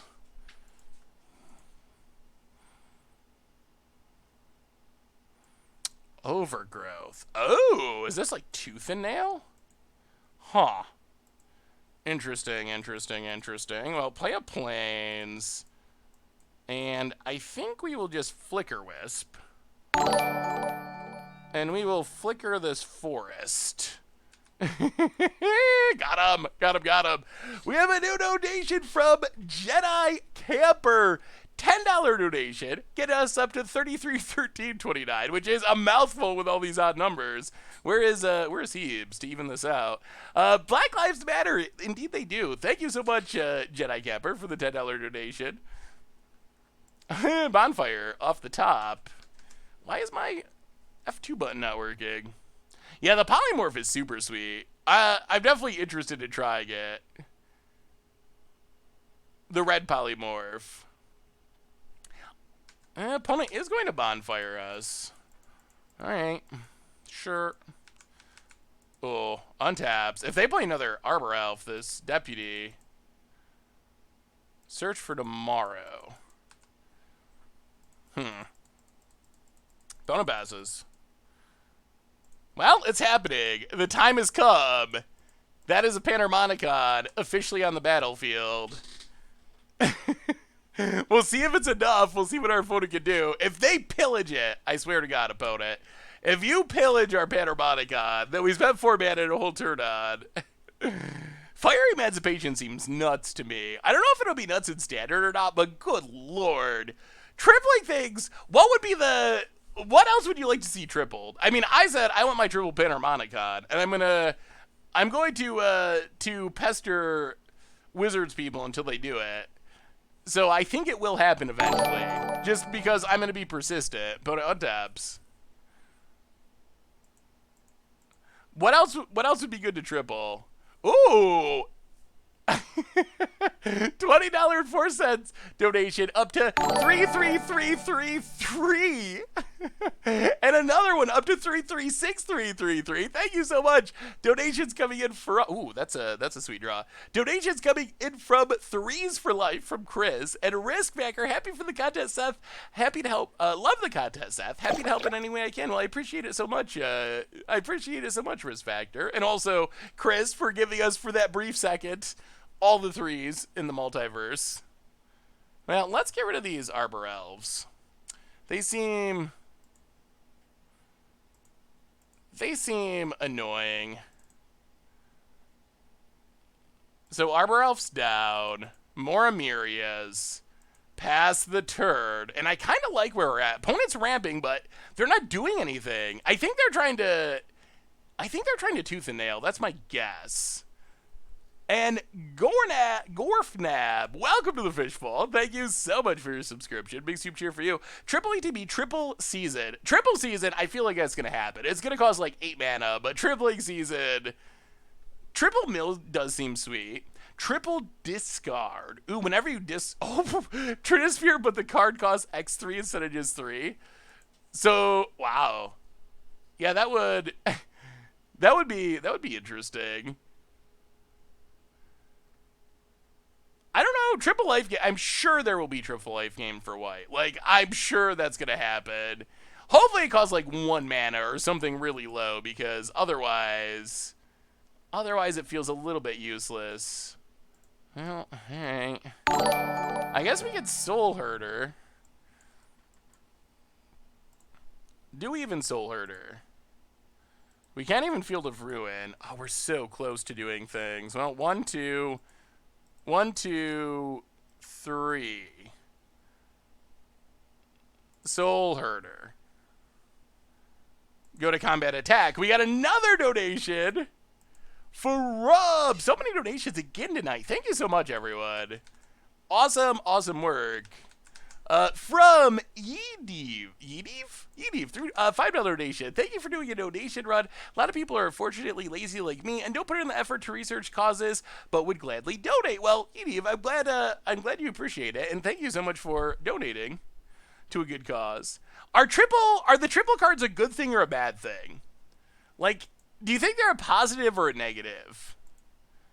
I mean, Triple Panharmonicon would be a good thing. No doubt about that in my mind. Like, of course, that would be a good thing. Hopefully this deputy detention never dies, because it's got a few things under it. We're up to 3 permanents. Search for Tomorrow's coming down. Risk Factor handing out even more gift subs. Advancement. Fungaroo. Welcome to the Fishbowl. Thank you so much for your subscription. Big super cheer for you. Thank you. Triple Planeswalker activations. That would be frightening. Ooh, Karn. Okay. Can't activate our Panharmonicon. Sure. Doesn't Karn just die, though? Ticks down. Uh-huh.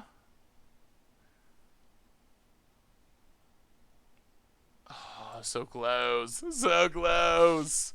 Oh, we were talking, they made the triple damage something emancipation. The triple damage enchantment. And then last set, they made the triple mana Nyxbloom Ancient.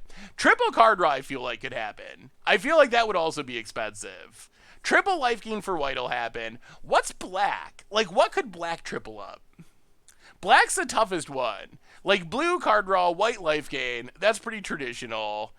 What would black get? Triple... Huh. Ooh, triple death triggers. That would be interesting. Blue could get mill. Triple discard if your opponent would discard. I feel like that would be one of the less playable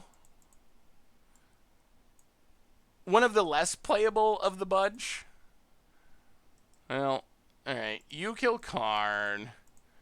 You hit our opponent.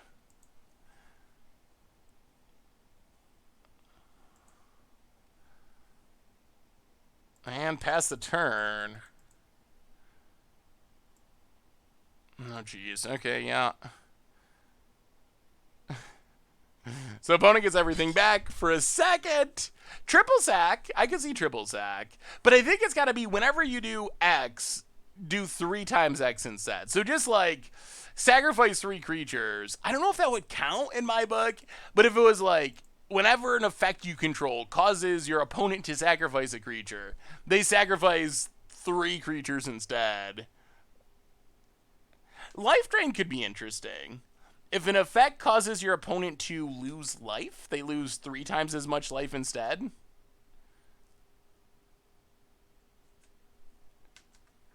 Reanimate could be interesting. Like, if an effect puts a creature into play from a graveyard, make 3 copies of it. That might be too blue. That might have to be like Dimir. Yeah, I guess that's true. I was trying to have it be just like black's draining, but you're right. Damage does cause loss of life. Although loss of life is not damage. It doesn't work the other way. Oh, triple crisp gas. Yes, that would be, oh man, that would be busted. If you would trap a swamp for mana, tap it for 3 times as much mana instead. I mean, that's basically a more restricted Nyxbloom Ancient, but that would be a Commander Altar staple. That would be played in every Commander deck in the history of Commander. How does our opponent have so many basics that we can't even Field of Ruin anything? Whoa. What is going on in this deck? Rakdos has returned. Bonfire of the Damned. Ugh. That's worrying.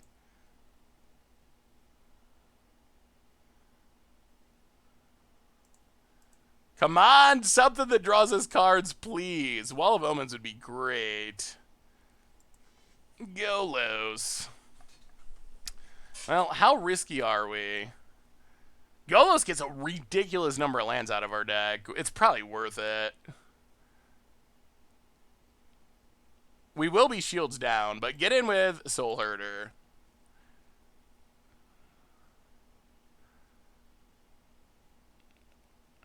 Opponent blocks. Yeah, I think we go for it. I don't know what disaster awaits, but 1, 2, 3, 4, 5 Golos. This takes care of our land issue for the most part. Get a Plains. Get a Plains. Go to our end step. Panharmonicon! Panharmonicon! Doing it! Play Golos. Returns.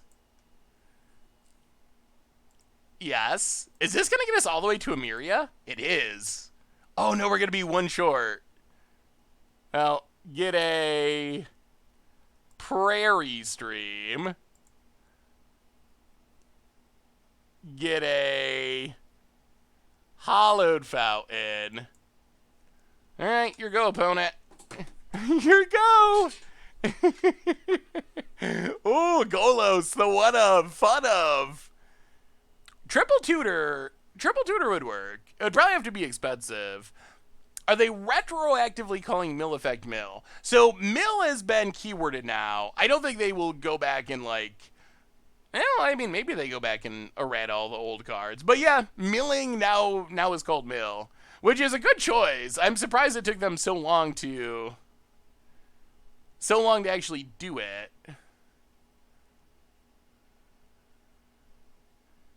What is all this mana going for? Alright. Well, that's a lot of good cards discarded. About it. Passes. Well, we will. Field of Ruin, Stomping Grounds. Get a Plains. Play a land. Go to combat. Attack, attack.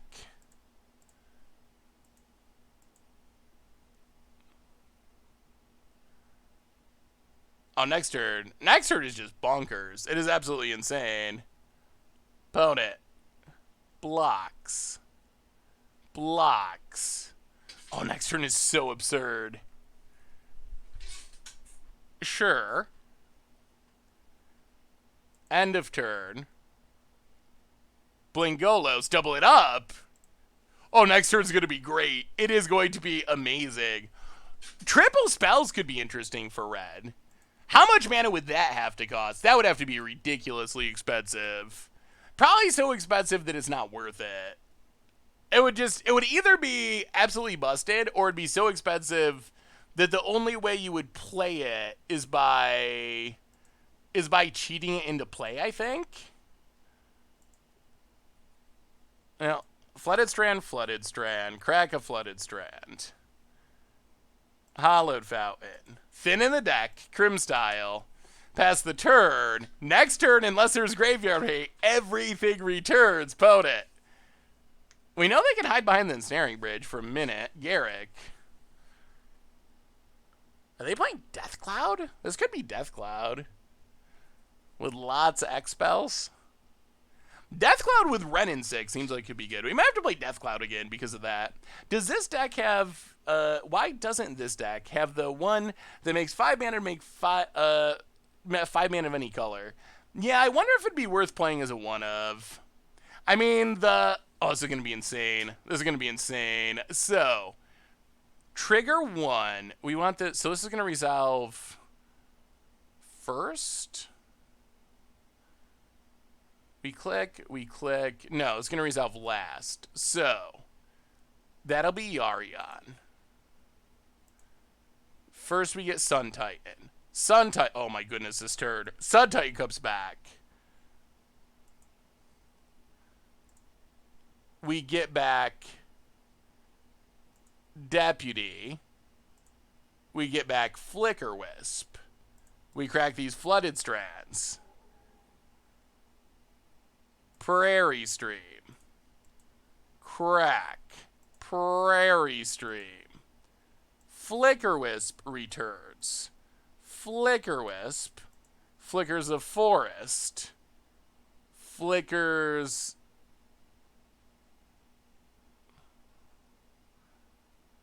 I think we could have... we might have been able to win here.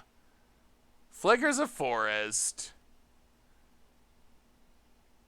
Flickers and Snaring Bridge. Yeah, we probably could have won. I was so excited with value that I didn't really consider the possibility of us winning. Arbor Elf.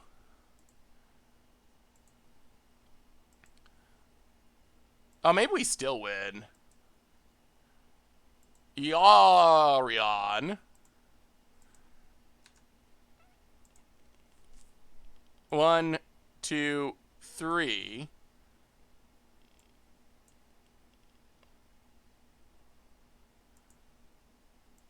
Grow the Soul Herder.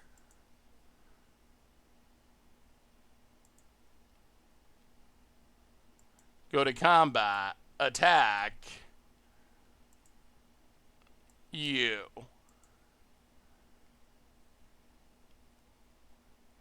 Yeah, we definitely didn't do that right. Oh, triple turns. Triple turns would not be fun for anyone. Opponent blocks.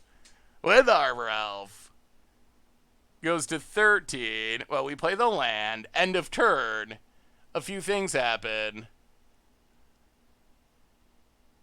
Blingolos. Everything comes back into play. Oh my god. Oh my goodness. Get rid of you. Get rid of you. Get rid of you. Get rid of you.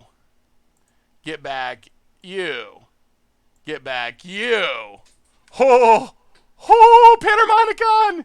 Get him back. Get him back. Exile, exile, exile. Blink you. Oh, did I leave us in a position where we still can't win? Am I just messing this up? We should probably be trying to kill our opponent instead of just getting Panharmonicon triggers. Because now there's an ensnaring bridge again. I might have messed this up again. We should have blinked. Alright, so opponent gets their stuff back.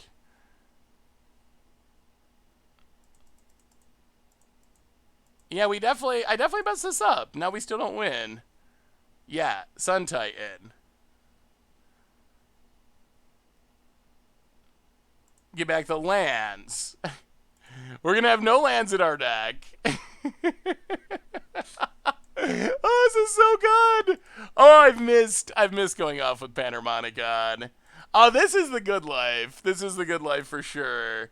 Crack it. Gonna kill ourselves with Flooded Strands. Get back our lands. Get in with deputies. Hit our opponent.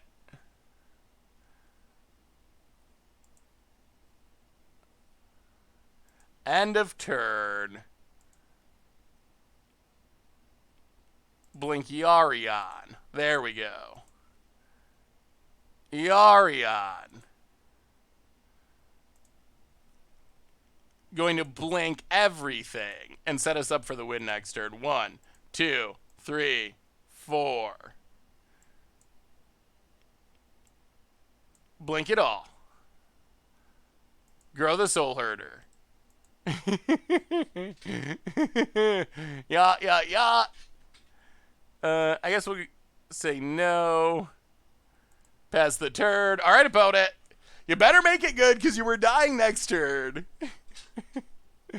We don't need to blink. We don't need to blink the deputy because Flicker Wisp comes back. Opponent plays Seasoned Pyromancer, and Flicker Wisp should take care of it. Discard some random stuff.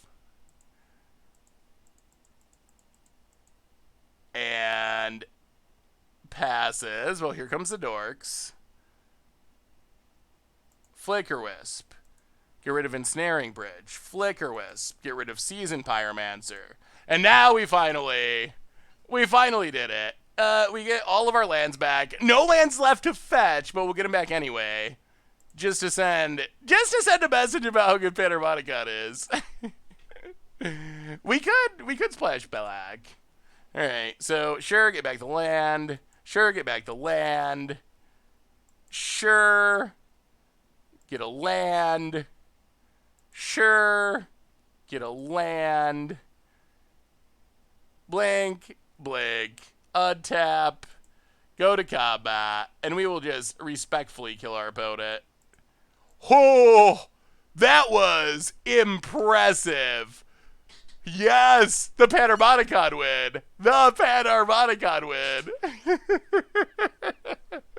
Oh, that was so good. Oh, that's our best Panharmonicon game in a while. Definitely did not play that super cleanly. Like, I think we could have closed out that game much quicker. Age of Treachery could be fine in the deck. It would probably be decent. What are we going out? What do we see from our opponent's deck? Not much. I think vetoes. I think we want the counters. Bring the counters in. We'll go down. Yorion was sweet that game. Maybe we go down Reflector Mage. A Winds of Abandon.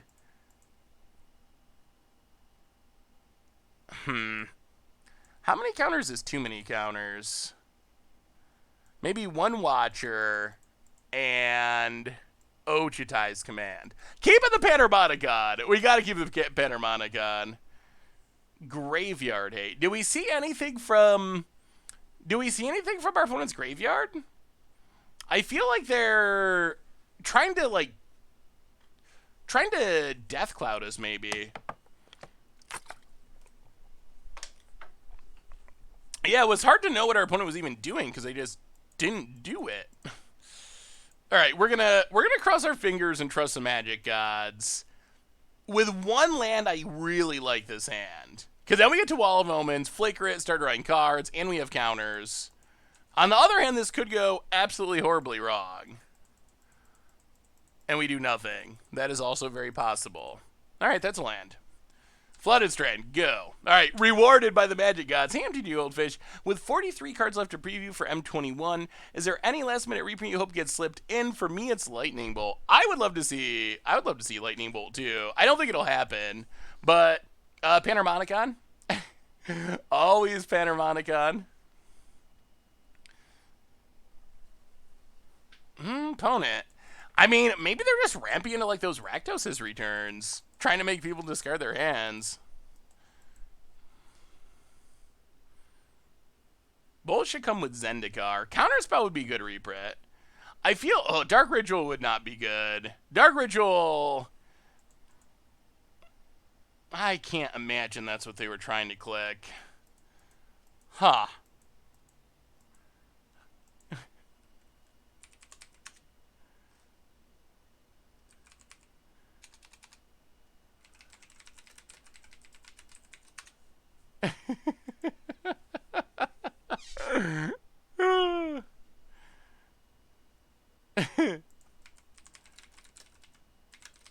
I assume we were supposed to be getting Blood Moon there, and instead our opponent clicked Anger of the Gods. That is, or Season, maybe Season Pyromancer?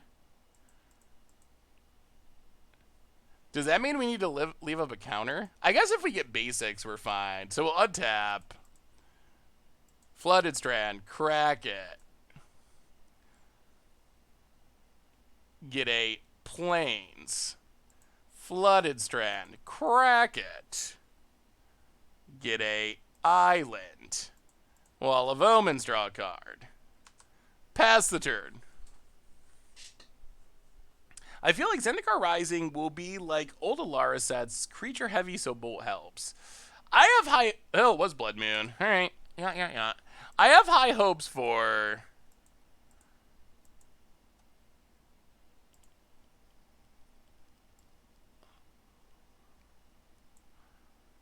I have high hopes for our return to Zendikar. Opponent was trying to Blood Moon us.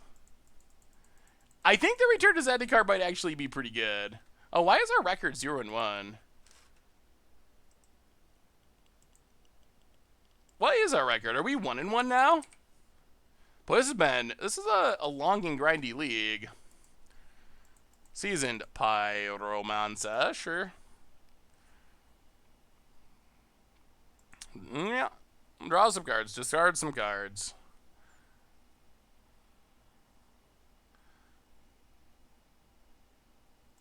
Plays a land. Now, we need to find more planes at some point. Blink the wall. Draw a card. I mean, we did do one test match. But yeah, it has been a long grindy kind of deck. But I guess that's kind of what Amiria is. Howland Fountain, go. Our big issue is just we're super pinched in mana. This Blood Moon actually is kind of hurting us. Land for opponent. Goes to combat. We probably got to run out Yorion and just cross our fingers. Anything exciting for M21 for against the odds? Ooh, that's a good question. What is the best against the odds card? The Goblin combo is pretty sweet. I can see the Goblin combo being a pretty good against the odds deck. I don't draw a card.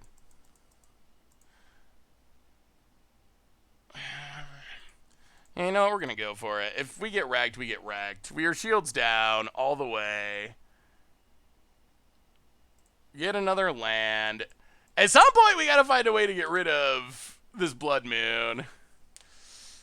All right, no whammies. No whammies. We need a Plains. We need a play. Yeah, Conclave Mentor is good. I think Conclave Mentor will be a pretty legit standard card. Tron with the new 7-mana legendary artifact. We could. It's a little awkward because Tron is all about the colorless. All about the colorless lands. So what would we cast with it? So I guess we ramp into it, and then it fixes our Tron mana, making it mana of any color. What would be the most hilarious thing to cast with like 15 mana? The issue is we just play like Emrakul. Jace DPD, welcome to the Fishbowl. Thank you so much for your subscription. Big super cheer for you. One but nothing would be good. Like, that's why I hate Emrakul, is like it's always the right choice. And it's really weird. I feel like with Against the Odds, if we build a deck like that and I don't play Emrakul, there's going to be people who are like, why didn't you play Emrakul? It's obviously the right choice. And I'm like, oh. Wow, okay. That's a bummer. There's going to be people that are like, why didn't you play it? Because it's obviously the right choice. And then if I do play it, I'm going to feel like, well, that's not very against the odds. So we'll have to find something spicy to do with it. Door to Nothingness would be a good one. Alex Gray's Photo. Welcome to the Fishbowl. Thank you so much for your subscription. Big super cheer for you. Thank you, thank you, thank you. Well, this game will continue until we draw Deputy of Detention. Once we draw Deputy of Detention, and we get rid of this Blood Moon, our hand is ridiculous. Boy, if we had one more turn, we could have run out that Yorion and drew so many cards, but opponent found the anger. Well, we're gonna set up for the future. Get down the Panharmonicon. Oh, we've had Blood Moon a lot tonight. Basic Plains would be fine. Wall of Omens would be fine, although we just got too exiled. Like, many things are good at this point. Yoshin, welcome to the Fishbowl. Thank you so much for your subscription. Big super cheer for you. Thank you, thank you, thank you. Vote it. Passes. Well, Hallowed Fountain. Pass the turn. Yeah, I guess even we have 4 more planes in our deck. Just a planes to flicker the Blood Moon would be great. That would free up enough, I think, that we can start doing things. Now, Wall of Omens, draw 2. Keep searching. Soul Herder. Wall of Omens. Okay, pass the turn. Discard a Flicker Wisp and a Soul Herder. Oh, Blood Moon. We could Flicker Wisp it if we had another Plains. Right now we just have not much functional mana. Utopia Sprawl. We gotta leave up counters, because if we tap out, there's a risk that something really bad happens. Our opponent has a insane amount of mana at the moment. So I think we need to leave up a counter forever. Yeah, Wall of Omens, draw 2.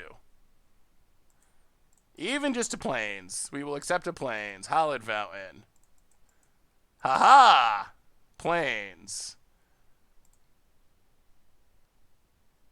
And you know what? Let's just pass. We're not gonna get greedy. Leave up our veto. Pass the turn. Discard Charming Prince. Oh, I think we're gonna get him. Venture would be sweet opponent. Passing.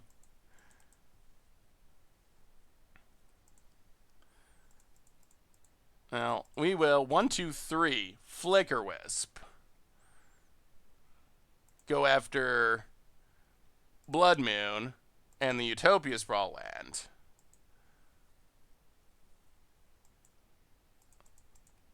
Flooded Strand. Crack it. Get a Plains. 1, 2, 3, 4, 5, 6. Sun Titan. Get back a land.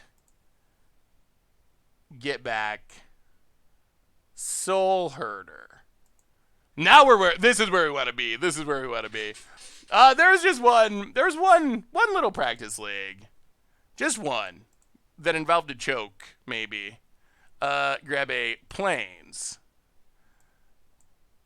Pass the turn. End of turn. Blink the Sun Titan. Opponent gets back their stuff.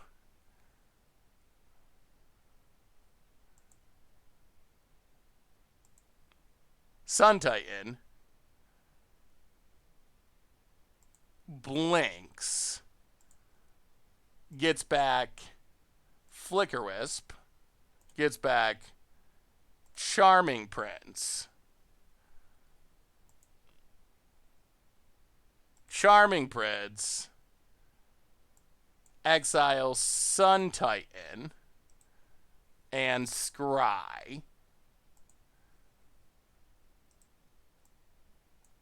Bottom top.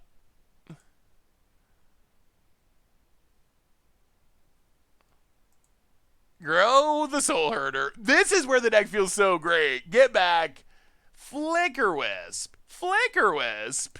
Flicker your Overgrowth land. Flicker a Flicker Wisp. We'll let our opponent stay stuck under their Blood Moon for their turn. And then we'll get rid of the Blood Moon on our turn. And then our opponent will most likely succumb to the Panharmonicon value. Bearju, welcome to the Fishbowl. Thank you so much for your subscription. Big super cheer for you. Thank you, thank you, thank you. Ooh, Tron Ultimatums would be fun.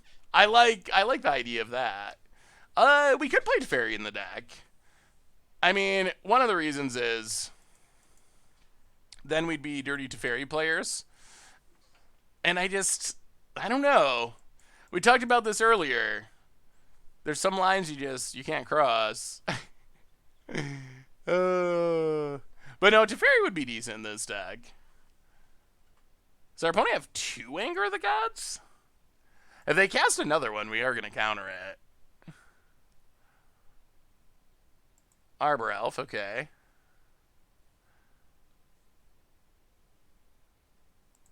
Opponent passes. Still One-Minded Deputy to get rid of these Blood Moons forever. End of turn. Everything. Oh, opponent. Another Blood Moon. Well, let's counter that. 2 is a little harder to deal with. So stuff returns. Everything returns. Sun Titan comes back. Sun Titan gets back 2 lands. This deck does grind. Flicker Wisp returns. Flicker Wisp gets rid of Blood Moon and blinks a wall.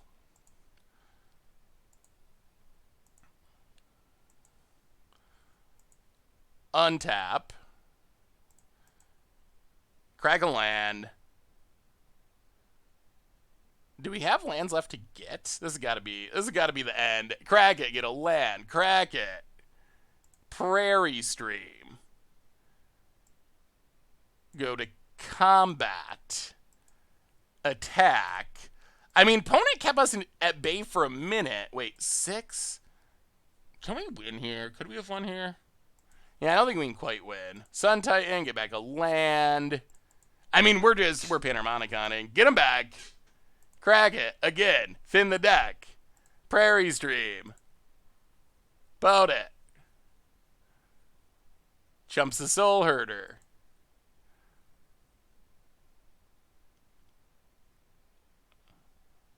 Well,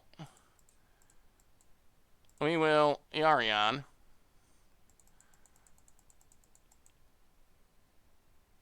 Do some blinking of things. Grow the Soul Herder.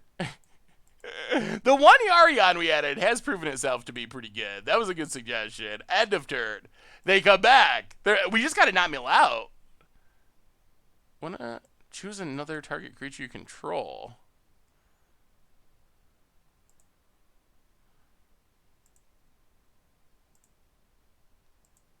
Oh, I see. All right, so stuff returns.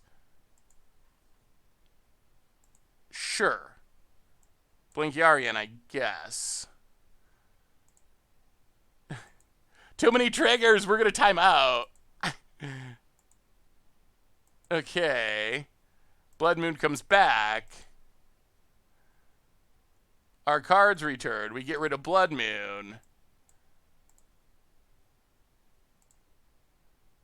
We flicker Wisp Yorion. We draw 2 cards. Sun Titan gets back a land. Gets back a land. I'm sorry, chat. I'm not looking at the chat. Yeah, there's too much going on. This is the point that gets to, though, where the value looping is just ridiculous. It's just too much for basically anyone to keep up with. And now we do win next turn. Wall of Omens comes back, draws us even more cards. We will discard a land. We will pass the turn. Opponent has 1 draw. Cracks the land down to 7. Even if they draw something, we got multiple counters in hand. We got Ephemera in hand. Opponent cracks. All right. Opponent's trying to send a message that they can do things too. How do we win? Oh, we just attack.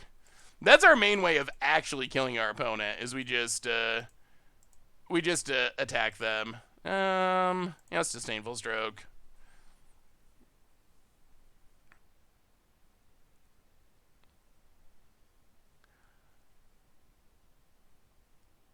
And that should do it. That should do it. The long and grindy game, but it's a win. It's a win. Soul-meria gets counters every time.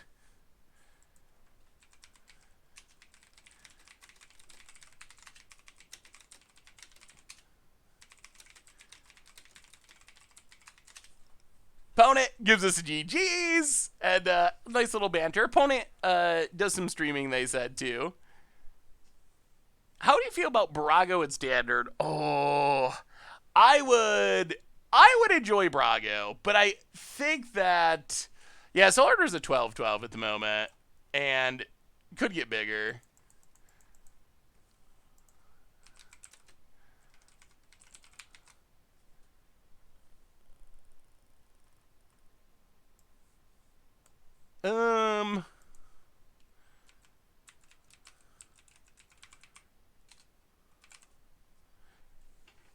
Well, that went pretty well. Sorry, our opponent was giving us, they stream under the name Guano Maestro.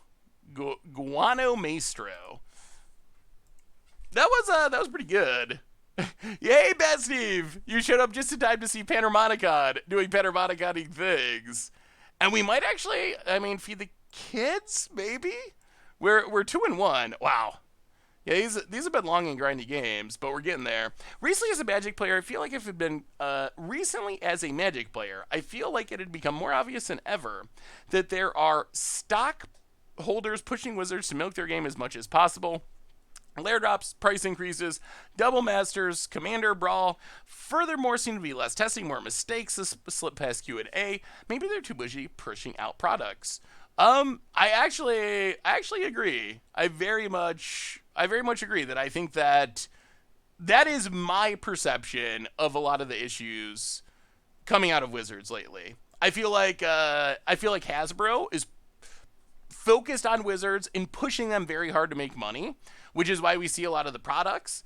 And I have not heard, and if anyone's heard anything different, let me know, but the number of products that have increased is insane. Like, if you look at the number of products, counting Secret Lairs, it's like 30 so far this year. We have multiple Master style sets. There's so many products, and I have not heard about some huge like hiring spree or anything. I haven't heard like, wow, they've like doubled their staff or anything. If anything, there's been issues with their hiring practices and not having any or much diversity. But I haven't heard about them being a ton more people. So that's kind of my perception is a lot of the issues, I would guess, come from a bunch of overworked people that are getting pushed really hard from above by that are getting pushed really hard from above by Hasbro to make money.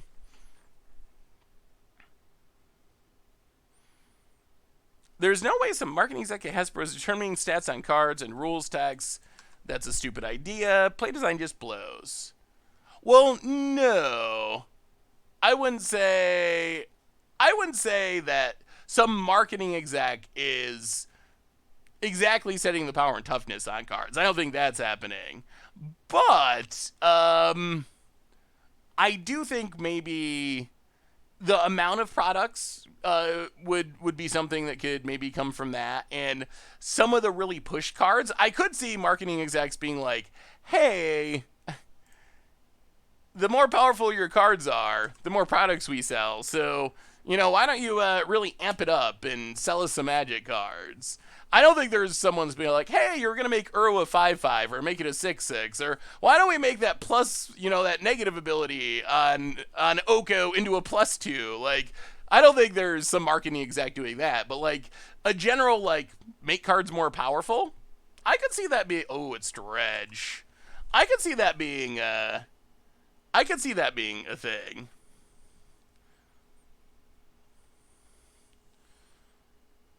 Dota Esport Wizard plans to double the Magic the Gathering team. I wonder if that's happened. I mean, maybe it has, and I just haven't heard about it. Maybe there's a ton more people there. What is our Dredge matchup like? Game 1, miserable. We're already, wow, are they at 2 creeping chills? Good God. So game 1, bad. Game 2, we have some graveyard hate.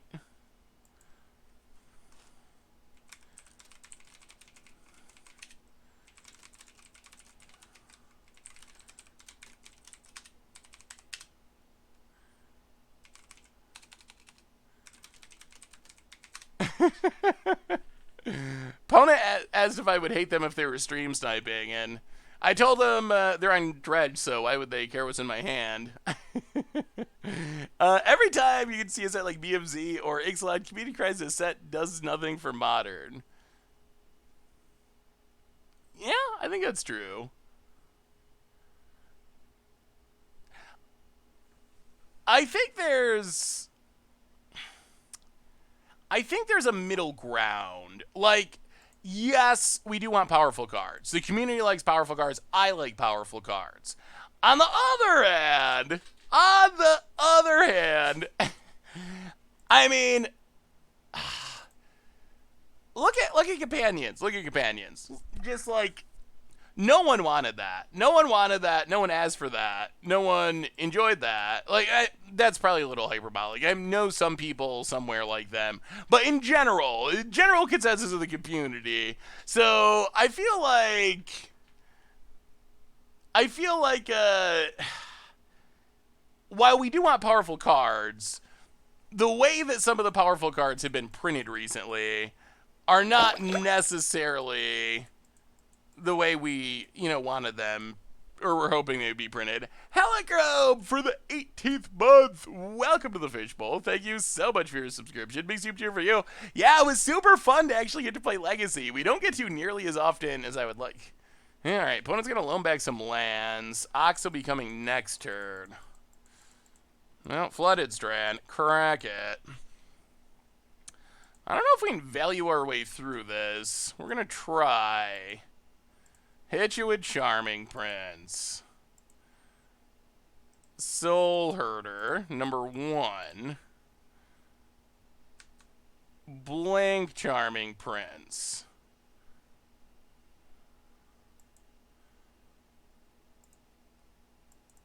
Scry. Grow Soul Herder.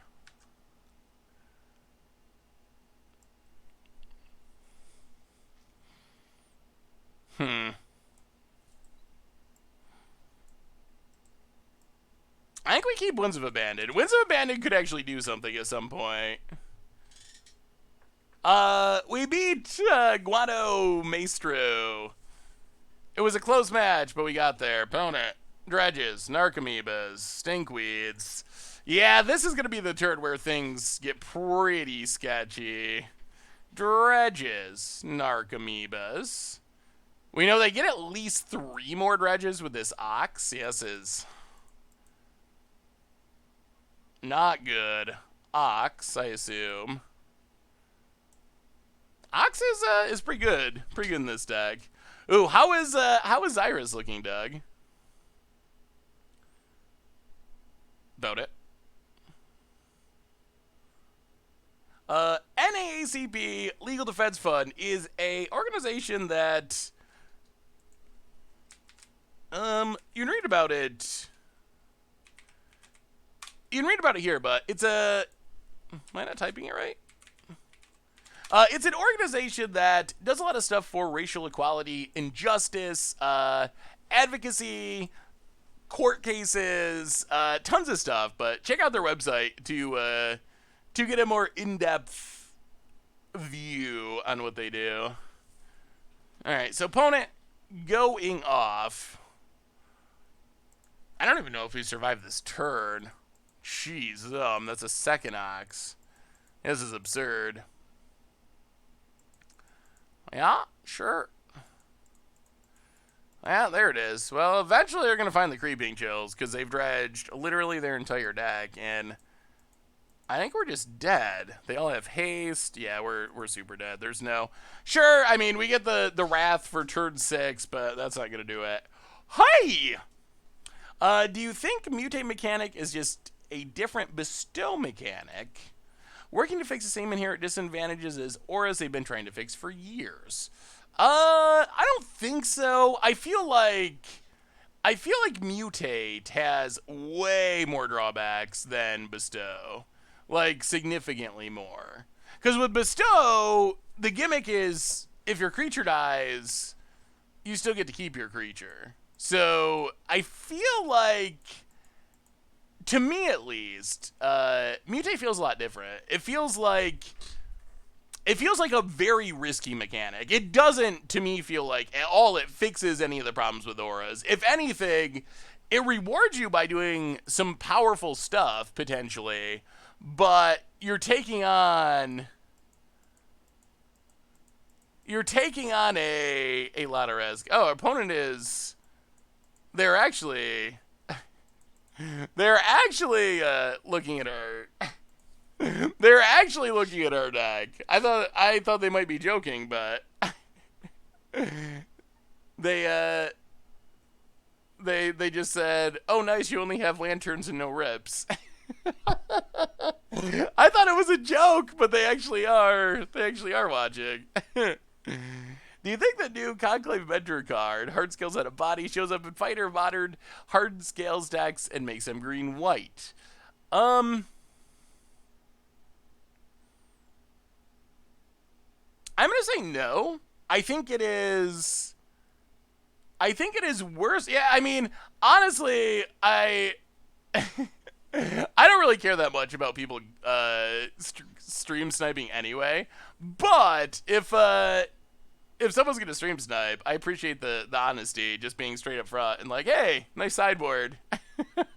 Wait, why'd you cast that? Don't you think it would be better if you'd played this instead? Would Winds be better replaced with Settle the Wreckage? The nice thing about Winds is you can't just cast it as a 2-mana removal spell. So I think... Well, we got Soul Guide Lantern. Our mana's not good, but I think that it is better than Settle in Modern. Being a bad Path to Exile combined with a bad Wrath is the big upside of it.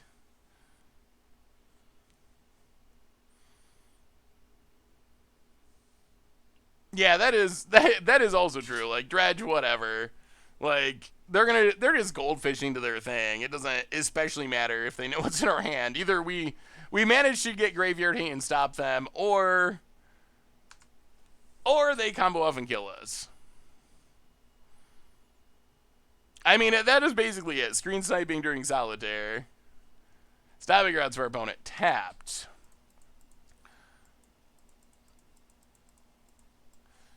Oh, I want to get actual value out of this. Well,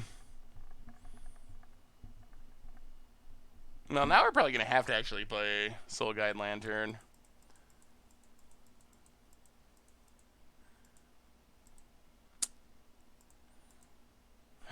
Alright, yeah. Well, give us white mana, please.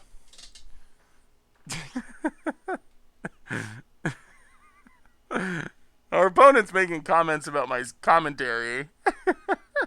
Oh, that is. Well, I mean, our opponent is a. Oh, come on now. Come on now, opponent. Come on now. Shame on you. Since you're watching the stream. Shame. Shame. Oh, still no white mana. You like the Yorion?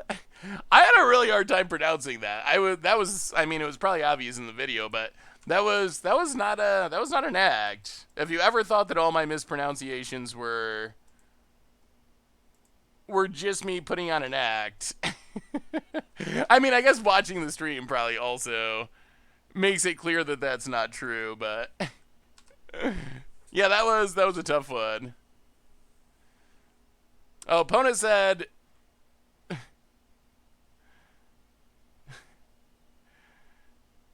so opponent maybe it is making a difference. Opponent said, well, this is the friendliest ghost I've ever played against.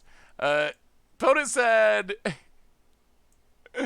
Solitaire with a sideboard hate minigame play for your information.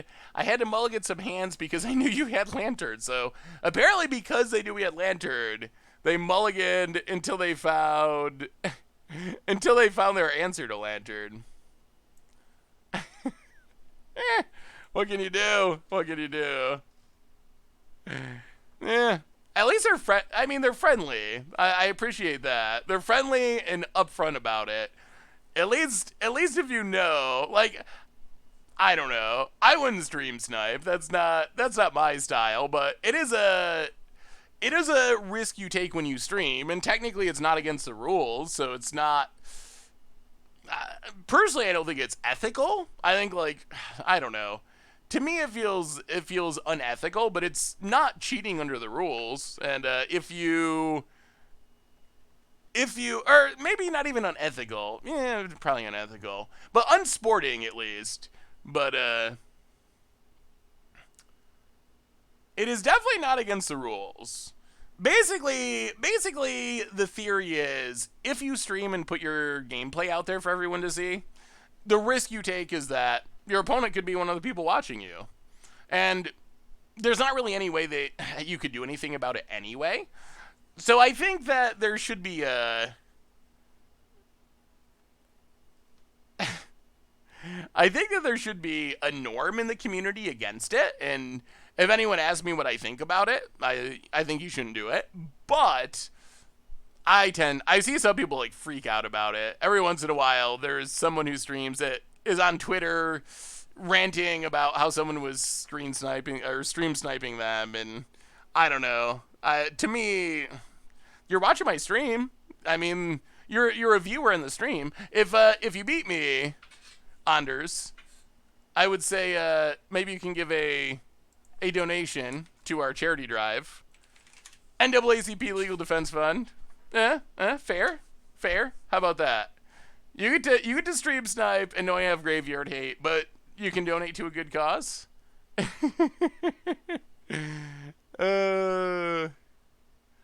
know that's one extra view. So technically, I'm winning anyway. Said how much?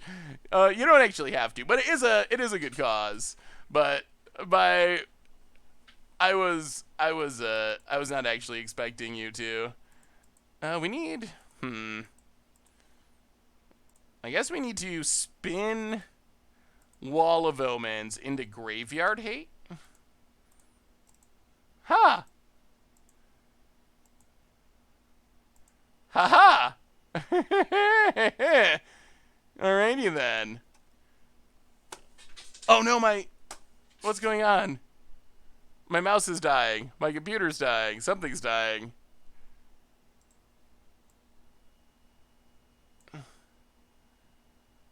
Do we do it now? We did spin into the Graveyard 8.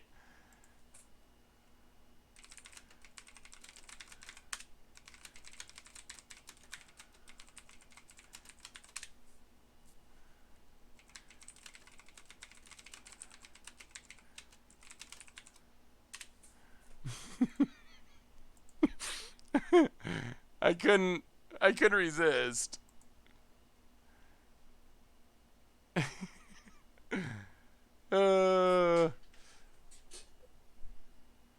So do we have to crack this now, or do we keep waiting? There's no dredger in the graveyard.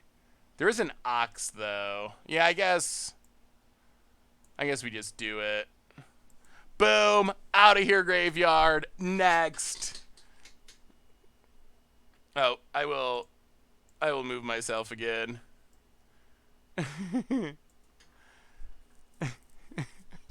I've never had a match against someone that I knew was stream sniping before, but was also hey, don't correct me, Anders.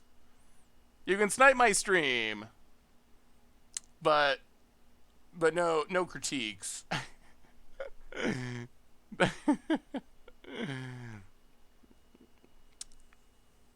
People think too black and white about morality. No such thing as a good person, bad person. Everyone is good and bad things. Sure, there's absolute scumbags out there, but stream sniping isn't all that high in the rankings of bad things you can do. I mean, on one level, I kind of agree with you, YDev. I also think that classifying people as good and bad people is usually not a good way to go about it. On the other hand, I don't think that stream sniping makes you a bad person, but I do think it's a bad thing to do. And I think being like, oh, it's like not a big deal, so that's fine. Like, I don't know. Like, to me, if you know that it's something that's not right to do, that you shouldn't just do it, I would say.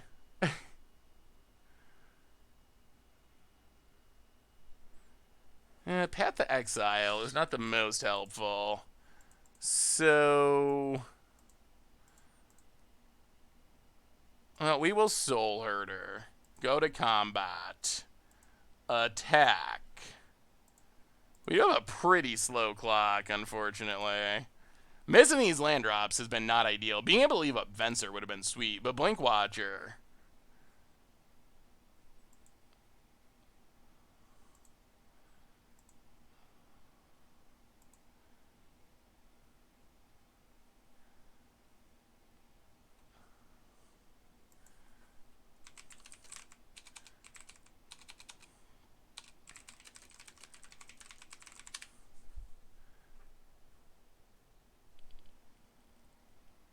Yeah, Venser with Soul Herder and Ephemerate, if we can get to that point, would be good.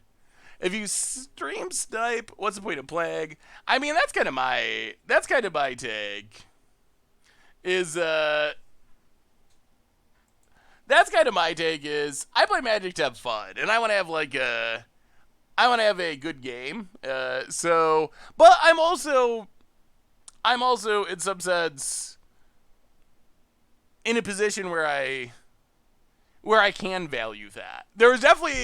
I definitely remember our opponent saying like, "Oh, you know, I'm a broke teen," which I'm sure is true. But I definitely remember when I first started, and I've told these stories before about like first starting and playing Vintage Cube on Moto a long time ago, and being like, I really need to win this. I really need to win this draft. Because if I don't, I'm not going to be able to, like, keep playing Magic online. Like, I have to, like, sell the cards out of my decks to have enough ticks to keep playing. So at this point, because I stream and borrow cards, and you all are amazing and all that stuff, I can afford to be like, hey, I value a good game more than actually winning. But at the same time, when I was first starting on Moto and had to win a draft... I never stream snipe, but I could definitely see how someone could do that. Be like, well, I want to keep playing Magic. It's not against the rules, so.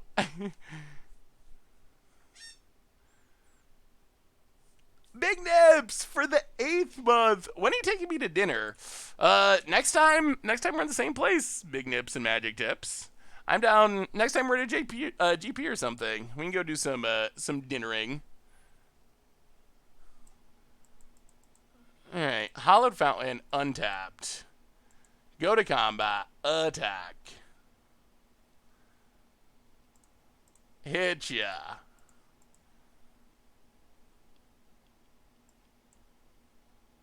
Alright, opponent mills themselves. Sure.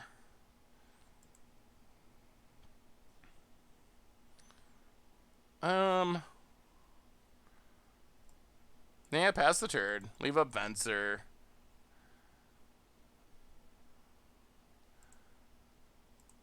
Blank Watcher. Get our land. If we can find one more Soul Guide Lantern, or get to the point where we can Sun Titan back Soul Guide Lantern, that should put this game away. Oh, we have another donation. Alright, so we get back our land. Watcher. Alright, take Sun Titan for the future. Pass the turd. Do your worst. We have a new donation for Rum. Opponent Mills. For Rum Heaps, $3.33. Feel like I haven't heard a donation in a long time. What's your favorite Mirage card? Oh my goodness. What do you? Thank you so much for the donation, Heaps. What is my? What is my favorite Mirage card? I'm trying to think what's even in. All right, we're gonna have to pull up Mirage. We're gonna have to pull up the set list. Opponents doing their thing. Sure. Not too scary. Well, we will Venser. Bounce your Shriekhorn.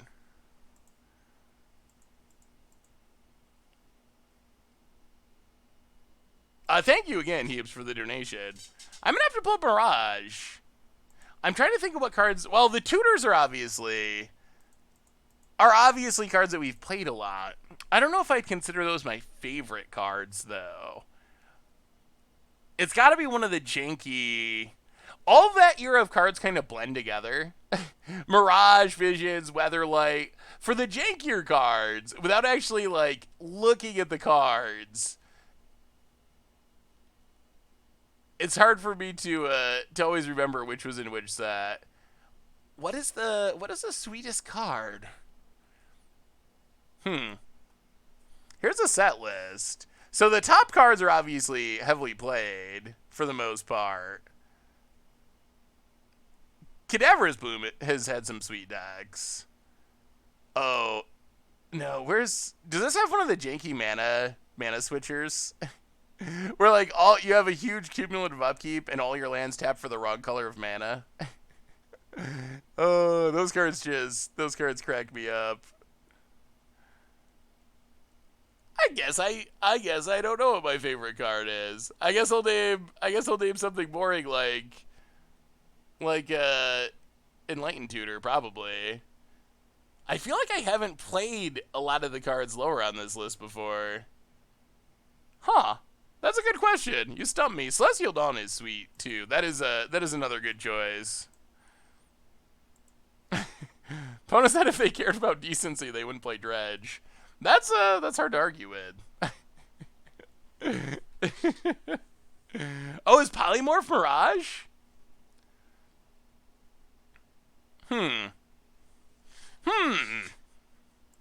I'll hit you a bit.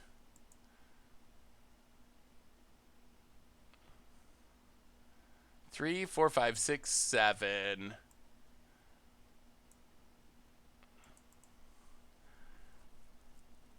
Then we will...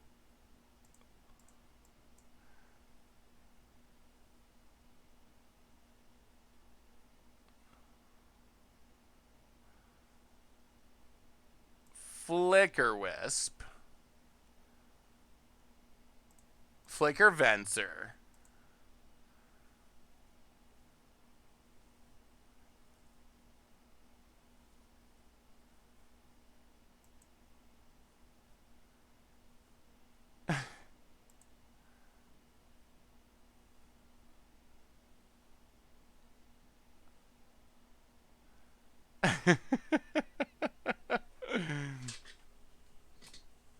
Squandered Resource is definitely sweet.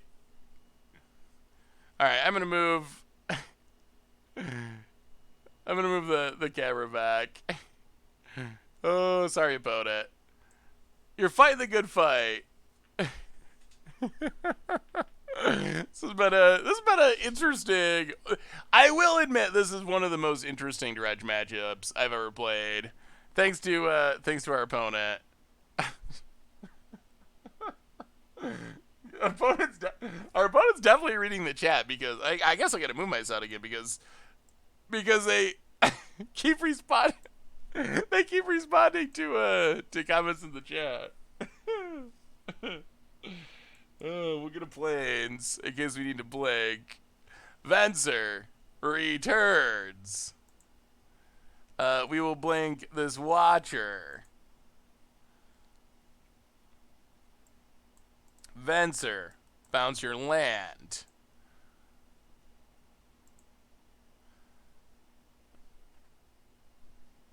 Oh, was that the first set with Stone Rain?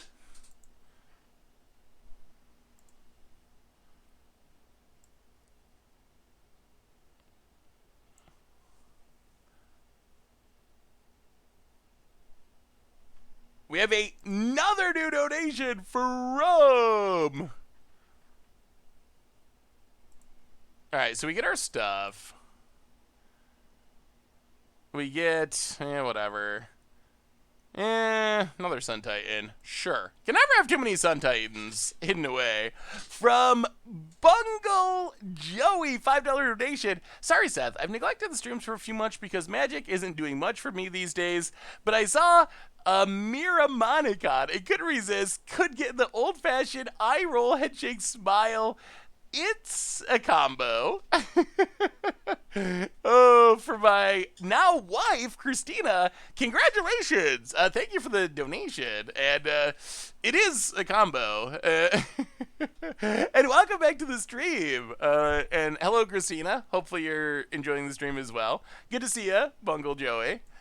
All right, opponent, gonna start getting Narcomoebas and such. I think we're good, though. We have this Ephemerate, so if they do anything too scary, we can Ephemerate. If they don't do anything too scary, we're just going to win pretty fairly. And we can Sun Titan back Graveyard Hate. And then we win on every possible level. This is only game 2, though. I expect we're going to get absolutely destroyed in game 3. But at least we got a game off of Dredge. Ooh, let me see, Doug. My first run through with Xyrus Group Hug. The only built-out cards I already own, I haven't ordered anything for this deck, needs tuning, but it should be good in a couple of casual games. Ooh. And Zazie with the $20 donation. Can you repeat with Seth? I don't like Sea Chest so angry. I want to go back to normal level of Goofy. Also, Black Lives Matter. Thank you to everyone in this important cause. Oh, is chat angry? Chat. We don't need to be angry. No need to be angry. We have fun with it. That's my take. When Moto gives you a stream sniper, try to have fun with it. rather than being salty or angry about it. So and thank you for the donations, Zazie and Mungle. All right, here we go. Give us that Graveyard Hate.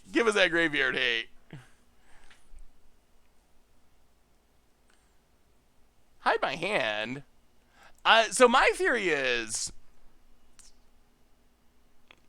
that giving our opponent more information works in our favor, because then they'll overthink it, and then we can next level them.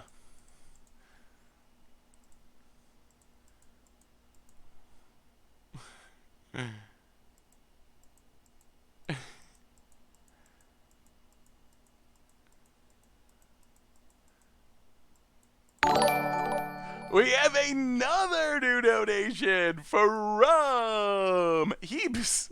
$3.54.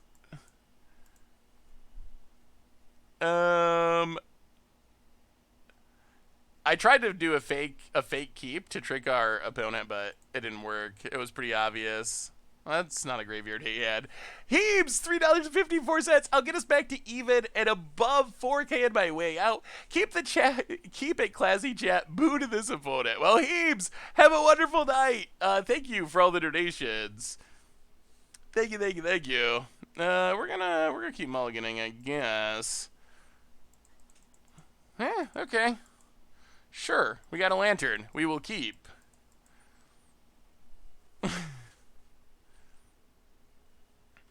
So, chat, is anyone's LGSs actually doing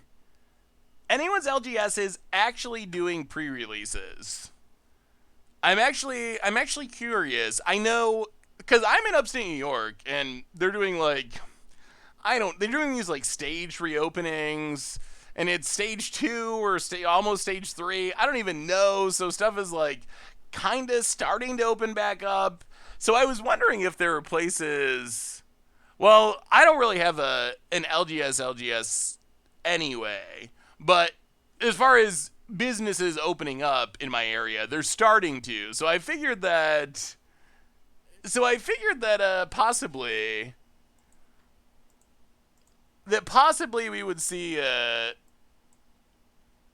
some places be opened up by that point, the end of the month or the start of July.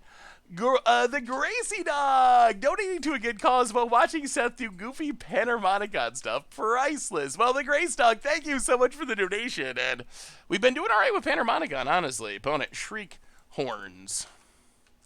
Yeah. Well, we will Plains and Soul Guide Lantern. Oh, million response. I appreciate that, opponent. I would like to exile this Stinkweed Imp. Pass the turn. Stage 3 can start for us in 2 weeks. Just in time for a core. Yeah, I don't know exactly what all the stages mean, honestly. Like, I know... Ooh, no dredgers. That's good. Are we actually going to win? Do we have a chance against Dredge? Opponent doesn't have a Dredger in the graveyard and doesn't have that much going on. My LGS is getting the WotC Stimulus Mystery Boosters. Ooh. Yeah, I regret not getting a Mystery Booster box the first time around. I would really like to get one. I might have to see if I can figure out a place to get one. Because the values seem good, and there's lots of sweet cards. I would like to crack one. Oh, chat, I forgot. Did you see? So what do you think? What do you think about this? This came up today, and people have been talking about it a little bit. The official Amazon listings for Double Masters VIP pre-orders are up, and they are, I believe it was $102 for a booster pack. A booster pack. We're not talking about a booster box. It is a double booster pack. It's like 30 cards altogether. All right, Cathartic Reunion.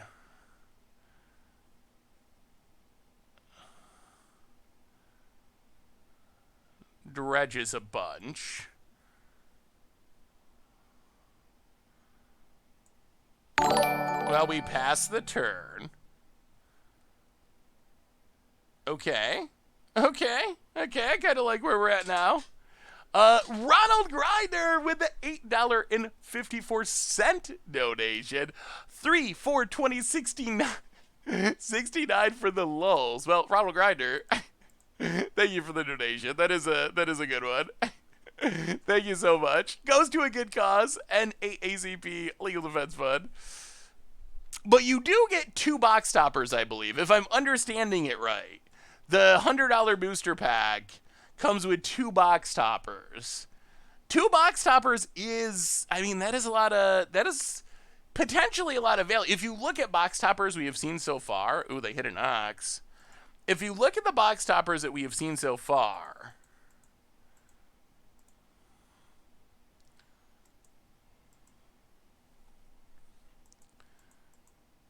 That is actually pretty good value. Well, that works. Nuke the graveyard. Opponent. Passes. Yeah, let's Charming Prince. Blink Wall of Omens. Pass the turn. Keep it going, keep it going. Carol Manic! Quick question. How quickly after Core Set 2021 will we be making dog tribal for every format? See how Wizzy is finally ending their propagandist campaign of cat supremacy.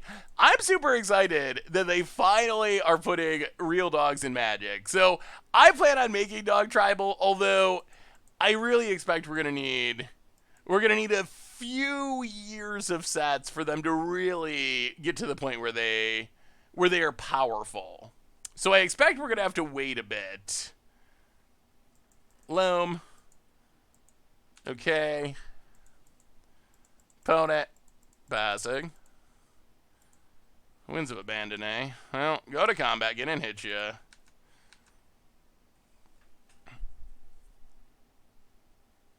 This could be close. People can't casually drop $100, of course, afterwards. They can value spin, but if not, people can pay up front costs and even buy it. Honestly, could be a small chance of a Black Lotus in it. I honestly expect, yes, all hounds will be errata to be dogs.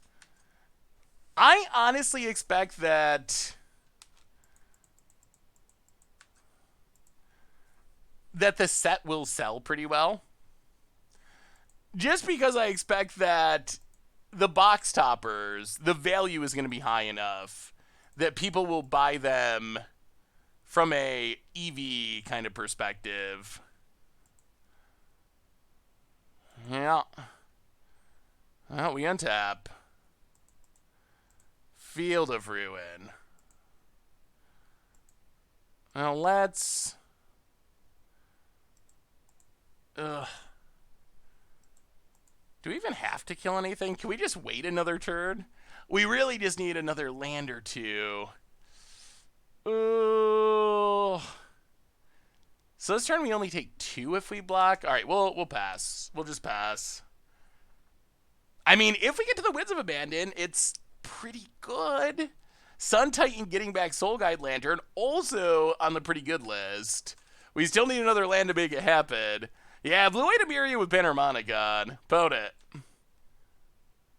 Opponent, our conversation is quieted down. No recent conversation since they milled in response to that one, to our Soul Guide Lantern on turn 1, and said they were an idiot for doing so. We have another donation, a big one, a $50 donation. Opponent. Getting in. Block and block. $50 donation from Ecker Asylum. Hey, Seth, was looking to donate soon. Thought it would be more fun on your stream. Well, Ecker Asylum, thank you so much. Definitely appreciate the donation going to a super good cause. Thank you. Opponent. Loam's back a land. Plays the land for the Bloodghast.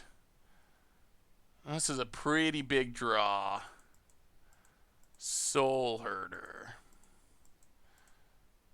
Alright, well, play Soul Herder. Pass the turn.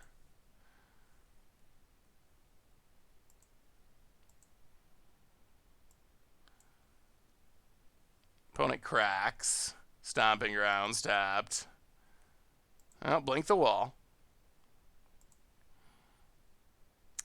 Draw a card. Oh, that's not the land we needed. Not the best of times for the Emiria. Oh, no! Double Creeping Chill. That's a lot of damages. Down to 9. Oh, and we hit a tap land. Opponent goes to combat. Attacks. Oh.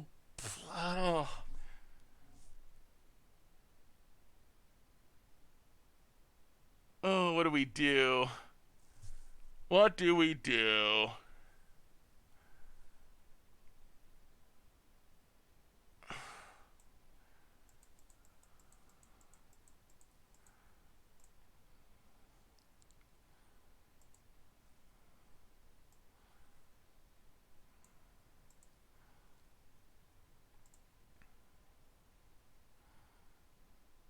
The problem is they're going to get more creeping chills, and those creeping chills will kill us.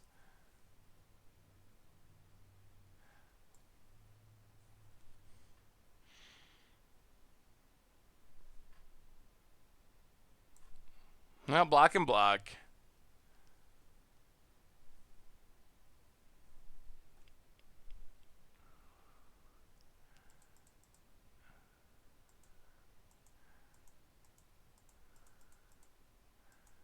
Opponent casts Stinkweed Imp.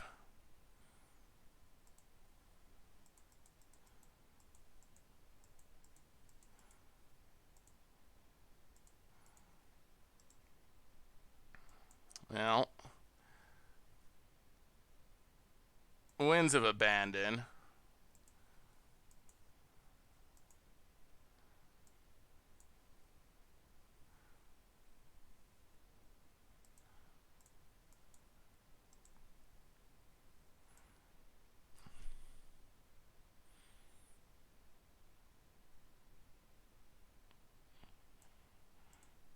Winds of Abandon.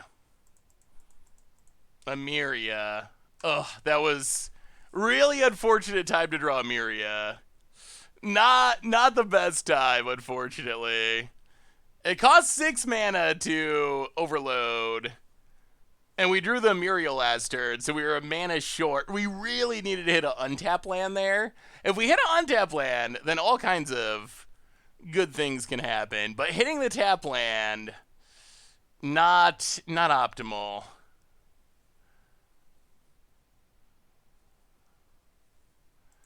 Cycles, dredges. Hits a Narcomoeba, which comes along with a prized amalgam.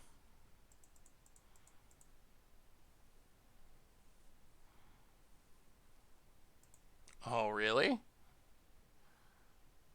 Cycles, dredges. Hits a Narcomoeba and a Bloodghast.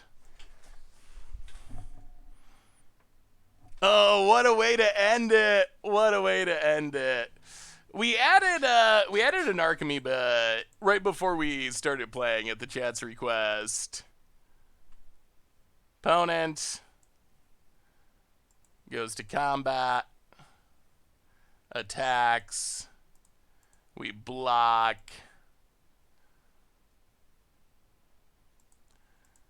Gets back 2 prized amalgams. Well, get a land. Untapped.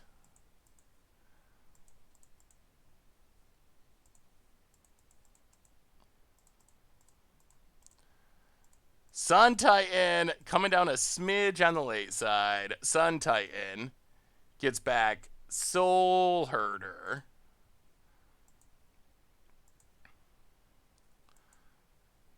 Pass the turn. Soul Herder blinks Sun Titan. Sun Titan gets Charming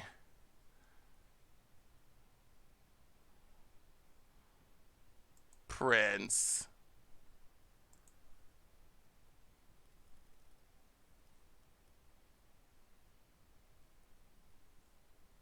We made it close for sure. Game 3. Yeah, I think if we hit an untap land last turn instead of the Soul-meria, which we can't really complain too much about because I mean we are an Soul-meria deck, but I think if we hit the untap land, yeah, opponent hits Creeping Chill, and that's lethal. Yeah, I think if we hit the untap land last turn, we would have had it, but no such luck. Well, we came really close. We were in a matchup that wasn't good, and we also had the further the further disadvantage to some extent, although I'm not sure how much it matters against Dredge, of our opponent knowing our hand. Yeah, but I think, sadly, I think we're probably gonna have to end it on that note. These games just go so long. I guess we should have done our test game to start with. So I feel like Amiria, it's relatively competitive. It has some good matchups, and it has some not as good matchups. It definitely does better in fair matchups than unfair matchups. That's pretty much where it lands with this deck. But Risk Factor handing out the gift sub to Doofus. Welcome to the Fishbowl. Thank you so much for your subscription. Big super cheer for you. But the deck suite, we did get to go off with Panharmonicon. Hardcore. We got lots of triggers. We did sweet Panharmonicon things. So even though our record was middling, we still got to do fun Panharmonicon-y things. And most importantly, we raised a bunch more money for the good cause. I would be tempted to... Jeez. Oh my goodness. I don't know. I guess I'll try it. I just don't know if I got another. I don't know if I got another hour-long match in me. I don't know if I got it in me. I guess we'll see. Maybe it's Bird, and they just kill us quickly. I mean, I wouldn't mind finishing the league. I know the kids got to be fed. It would be nice to finish the league. Well, we'll see what we're up against and where we're at. Maybe we could just win, have a quick little normal game of Magic instead of everyone with 2 seconds on the clock game of Magic. Definitely not going to be doing Momir tonight. We're already going way longer than we normally go. But at some point in the future, we will do more Momiring and chest cracking. But we'll see. We'll see what we're up against. Maybe we can at least finish the league. Hey, good game, Guano Maestro. Hey, what's up, Avian? How are you? We'll see if our opponent even is around to play the game.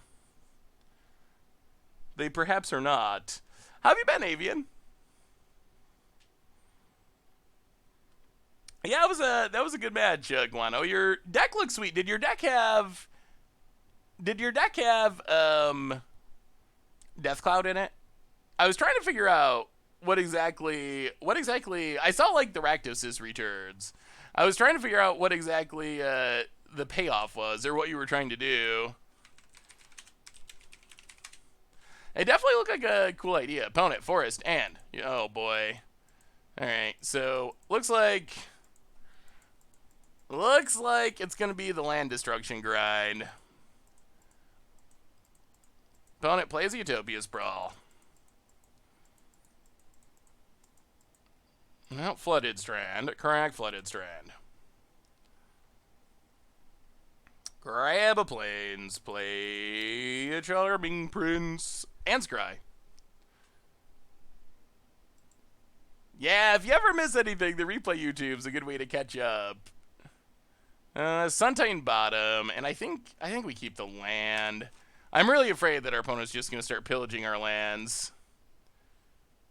Yeah, the Lightning Plains, definitely super sweet. One of my favorites, too.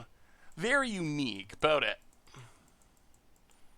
Yeah, well, that is what we imagined was about to start happening, so fair enough. It does seem like these pillage decks somehow just manage to always have 3 of their 4 pillages in their opening hand when they want them. I don't know how they manage to do that so consistently. Stop big routes for our opponent.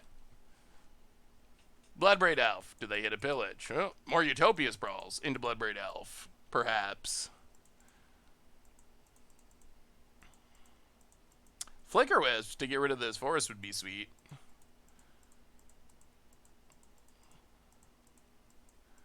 Opponent. Yeah, the Cat Lord, I mean, it's fun to have in Standard, but I think it's worse than the Cat Lords we already have. Risk Factor handed out some gift subs to Dennis DeBlello. Basic Lads, Erotic. Oh my, I told you somehow this happens every time.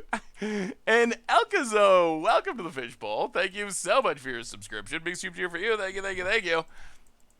Yeah, I don't know how that happens so consistently that they have 4 land destruction spells incidentally in their deck, and they always have 3 in their opening hand. It's 100% of the time. Boat it. Plays a land. And probably something big and bad that we can't deal with because we got no lands. Magus of the Moon. And well, okay. Soul Herder. This is our test game. Same matchup as our test game. Can we get our revenge? Blank Charming Prince. Scry. All we gotta do is somehow get enough mana to start casting Sun Titans. Well, Winds of Abandon to the bottom. I guess we'll keep Path. Getting rid of this Magus of the Moon might be necessary at some point. Oh, Balance? Oh, Balance being legal would be something. Well, opponent finds Glorybringer.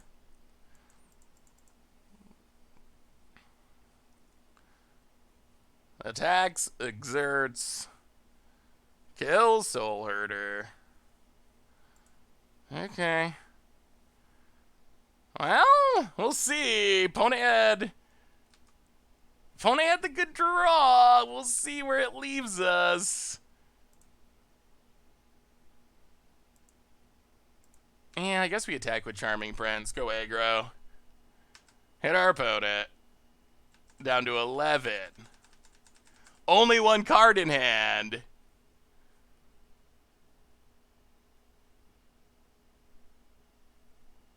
They always have 3 pillages. I don't know. Just like somehow. Really? Oh my.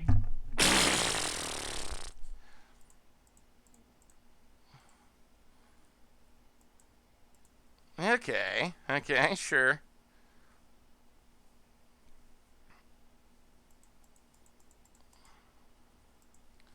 Well, that was a good spin. Yeah, I don't especially like where we're at now with just 1 planes because of all those pillages. Opponent gets and hits us.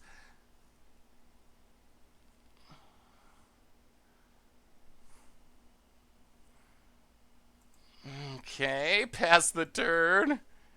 Ugh. Yeah, those pillages! The pillages get us every time. Well, pass it. Back when this used to be a land destruction deck with like 12 land destruction spells, then it's hard to actually complain about losing to land destruction, because that's just like what their deck's trying to do. On the other hand, when they have 4 pillages, and they play them on turn 2 and turn 3, then I think it's fair to complain about that.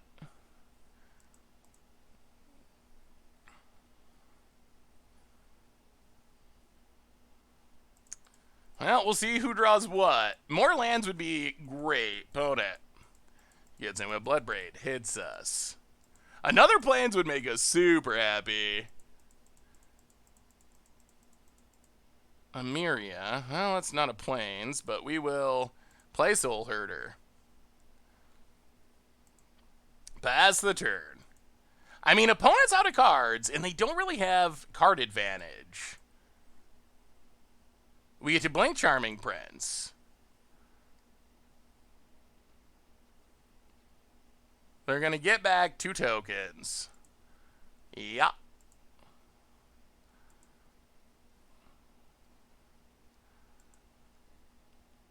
Well, we will exile 3, 4, 5, 6. Yeah, we'll scry. Looking for the planes. Looking for the planes. Bottom and bottom. Those are not planes. Pass the turn. Inzy Face! How are you? Welcome to the Fishbowl. Thank you so much for your subscription. Big super cheer for you. Hey, what's up, Bizza? How are you? Good to see you tonight.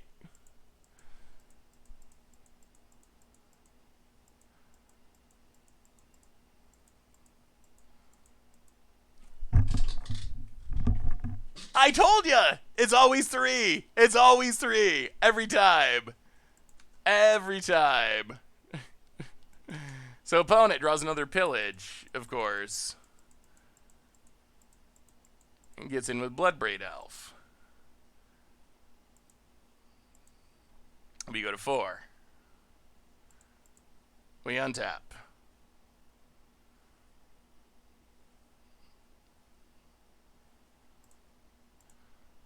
We Charming Prince.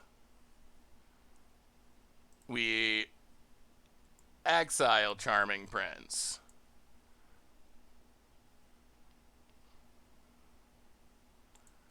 Grow Soul Herder.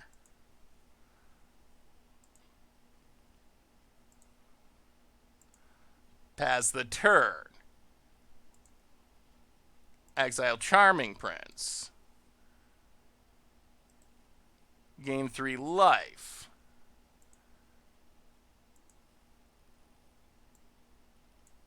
Charming Prince. Scry 2.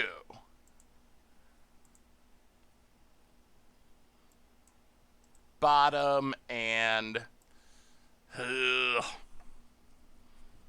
Alright, we'll keep Wall of Omens. Pass the turn. What does our opponent draw? We're so close to stabilizing. Yeah, we need our opponent not to draw like a Glory Bringer or something. We're just so pinched on mana because they've drawn those 3 pillages, like we talked about.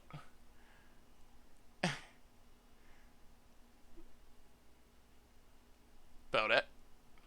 Yeah, I wish our lands were less mountainous, honestly. About it.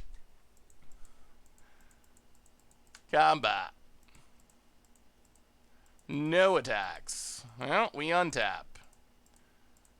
We Wall of Omens. Draw a card. Okay. Hallowed Fountain. I mean, that is a land.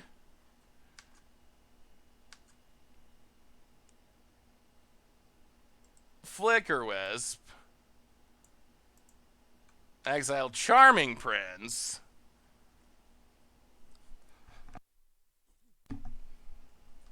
Okay, so opponent did continue to top deck, of course. We will pass the turn.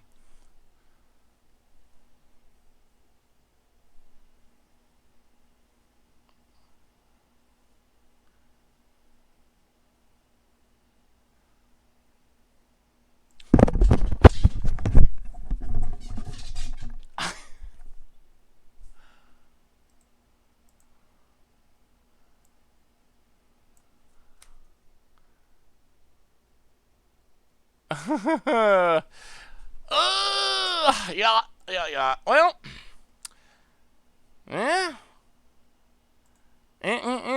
I mean,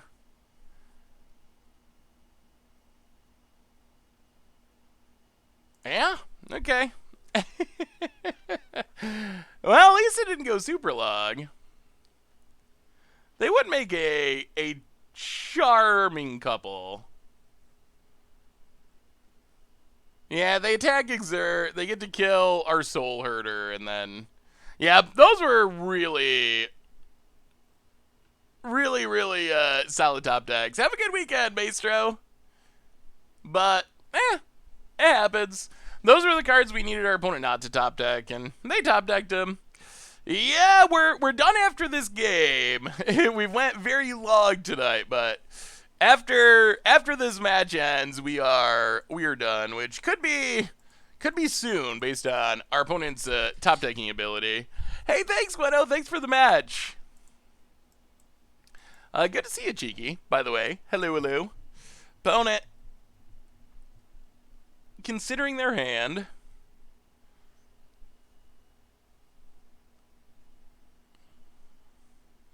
Alright. Well, Prairie Stream, go. See how many pillages they have this time. Oh, that was disappointing. We were super close to stabilizing through the nut draw, but it just was not meant to be. Opponent plays an Arbor Elf. I mean, if our opponent just goes land destruction, I don't think there's any way we can really do much, but Watcher of Tomorrows. Yeah, we went off with Panharmonicon earlier. In all honesty, we probably should have sideboarded out against the person that draws 3 pillages a game. Pillage, a pretty good answer to Panharmonicon. Well, Watcher of Tomorrows, opponent considering Gruul Force of Will, resolves. We have a new donation for Rum. I guess we just got to take lands to hope that we can actually cast spells. The problem is if our opponent plays Blood Moon, we basically are just dead. We don't have many fetch lands in this deck, so we can't easily play around Blood Moon. From Chuck the Yak, $10 donation. Thanks for finishing the league. Well, I'm glad that we could, although I'm a little disappointed because if this Blood Moon comes down, the league is finished. I know it's not technically finished, but it is. Opponent taps, untaps. What brutal 3-mana play do they have? It's a Blood Moon. And that does it. Alright, come on, Plains. Several Plains in a row. Yeah. Now, maybe this is not as good of a matchup as it feels like it should be. Just because the deck... So, I will say, if you decide to pick up this deck, I feel like the mana base is very misbuilt by whoever built it. I feel like the deck should have several more basic lands, probably some more fetch lands, and it should definitely not be playing...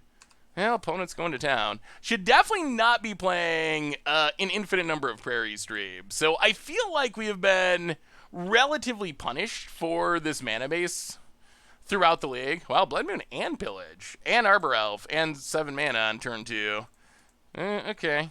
So I feel like the mana base has been a pretty big issue. So keep that in mind. I think the idea of the deck is good and the deck can be powerful, but the mana base is not, I don't believe, built correctly. Hey, what's up, Team Kezig? How are you?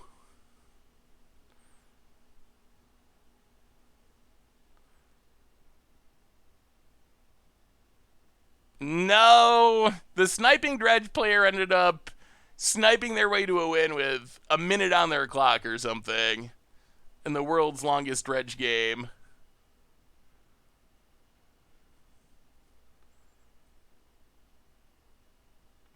I mean, you could go down Amiria's.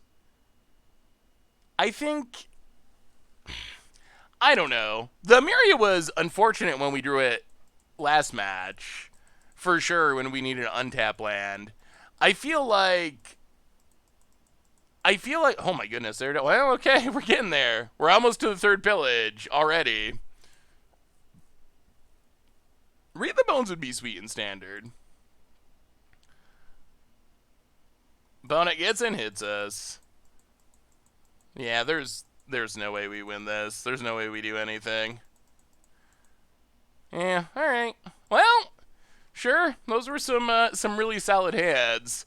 Well, we ran it out. Interesting league. We lost to, from 2-1, we lost to the most brazen... The most brazen stream sniper in the history, literally in the history of our stream, and then opponent had 5 pillages in their top 10 cards.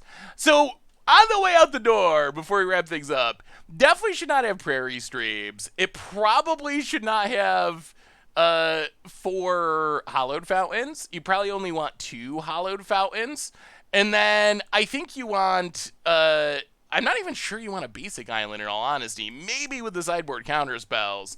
And then I think you need more planes. And then you need...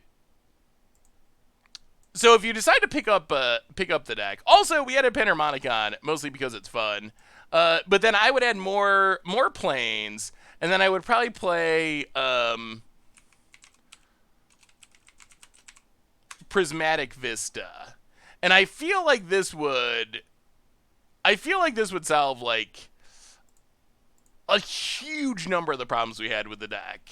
I feel like we lost at least 2 or 3 games, mostly just thanks to the mana base being really problematic. So I think something like this is where you want to be. You have more planes for Field of Ruin in Sun Titan. You have plenty of planes to turn on Soul-meria. You don't have all these tap lands that are not allowing us to cast our Wraths and to cast our stuff on time.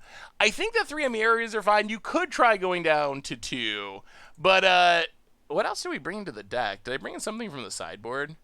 Accidentally. But I think you want a mana base that's more like this. Like 7 or 8 planes, some prismatic vistas, more fetches so you can fetch out basics to play around the blood moons, and something like this would definitely improve the deck. But on that note, everyone, we had a long one and a grindy one, but we raised a bunch more money for the NAACP Legal Defense Fund, thanks to y'all being awesome, and we got to Panharmonicon some people, so we might not have won that as much as we would have liked. Didn't quite get to feed the kids, but got to have some fun and do cool things. So one more donation. Jaguar, thank you so much. Jaguar, rounding things off on the way out the door, $19.31, which brings us up to 3,500 after 2 streams. That is insane. Thank you so much, everyone. You are super awesome. We're so far there in just 2 streams. That is super amazing.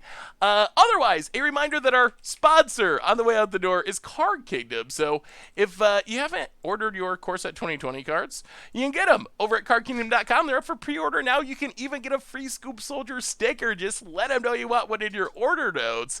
Otherwise, you know the normal stuff. Tons of stuff going up on YouTube with spoilers and gameplay, and the replay YouTube. That's where you can find everything. But most importantly, again, thank you to all of you for hanging out, for having fun in our kind of weird matchups against Stream Snipers and Dredge and Pillages, but hopefully it was still an enjoyable time. Thanks for all the donations for the NAACP Legal Defense Fund, and have a wonderful weekend. Enjoy the rest of spoilers. Apparently there's like some tournament stuff going on, so have a great night. I love y'all. Have a good weekend. We'll be back on Tuesday, and yeah, I will talk to you soon.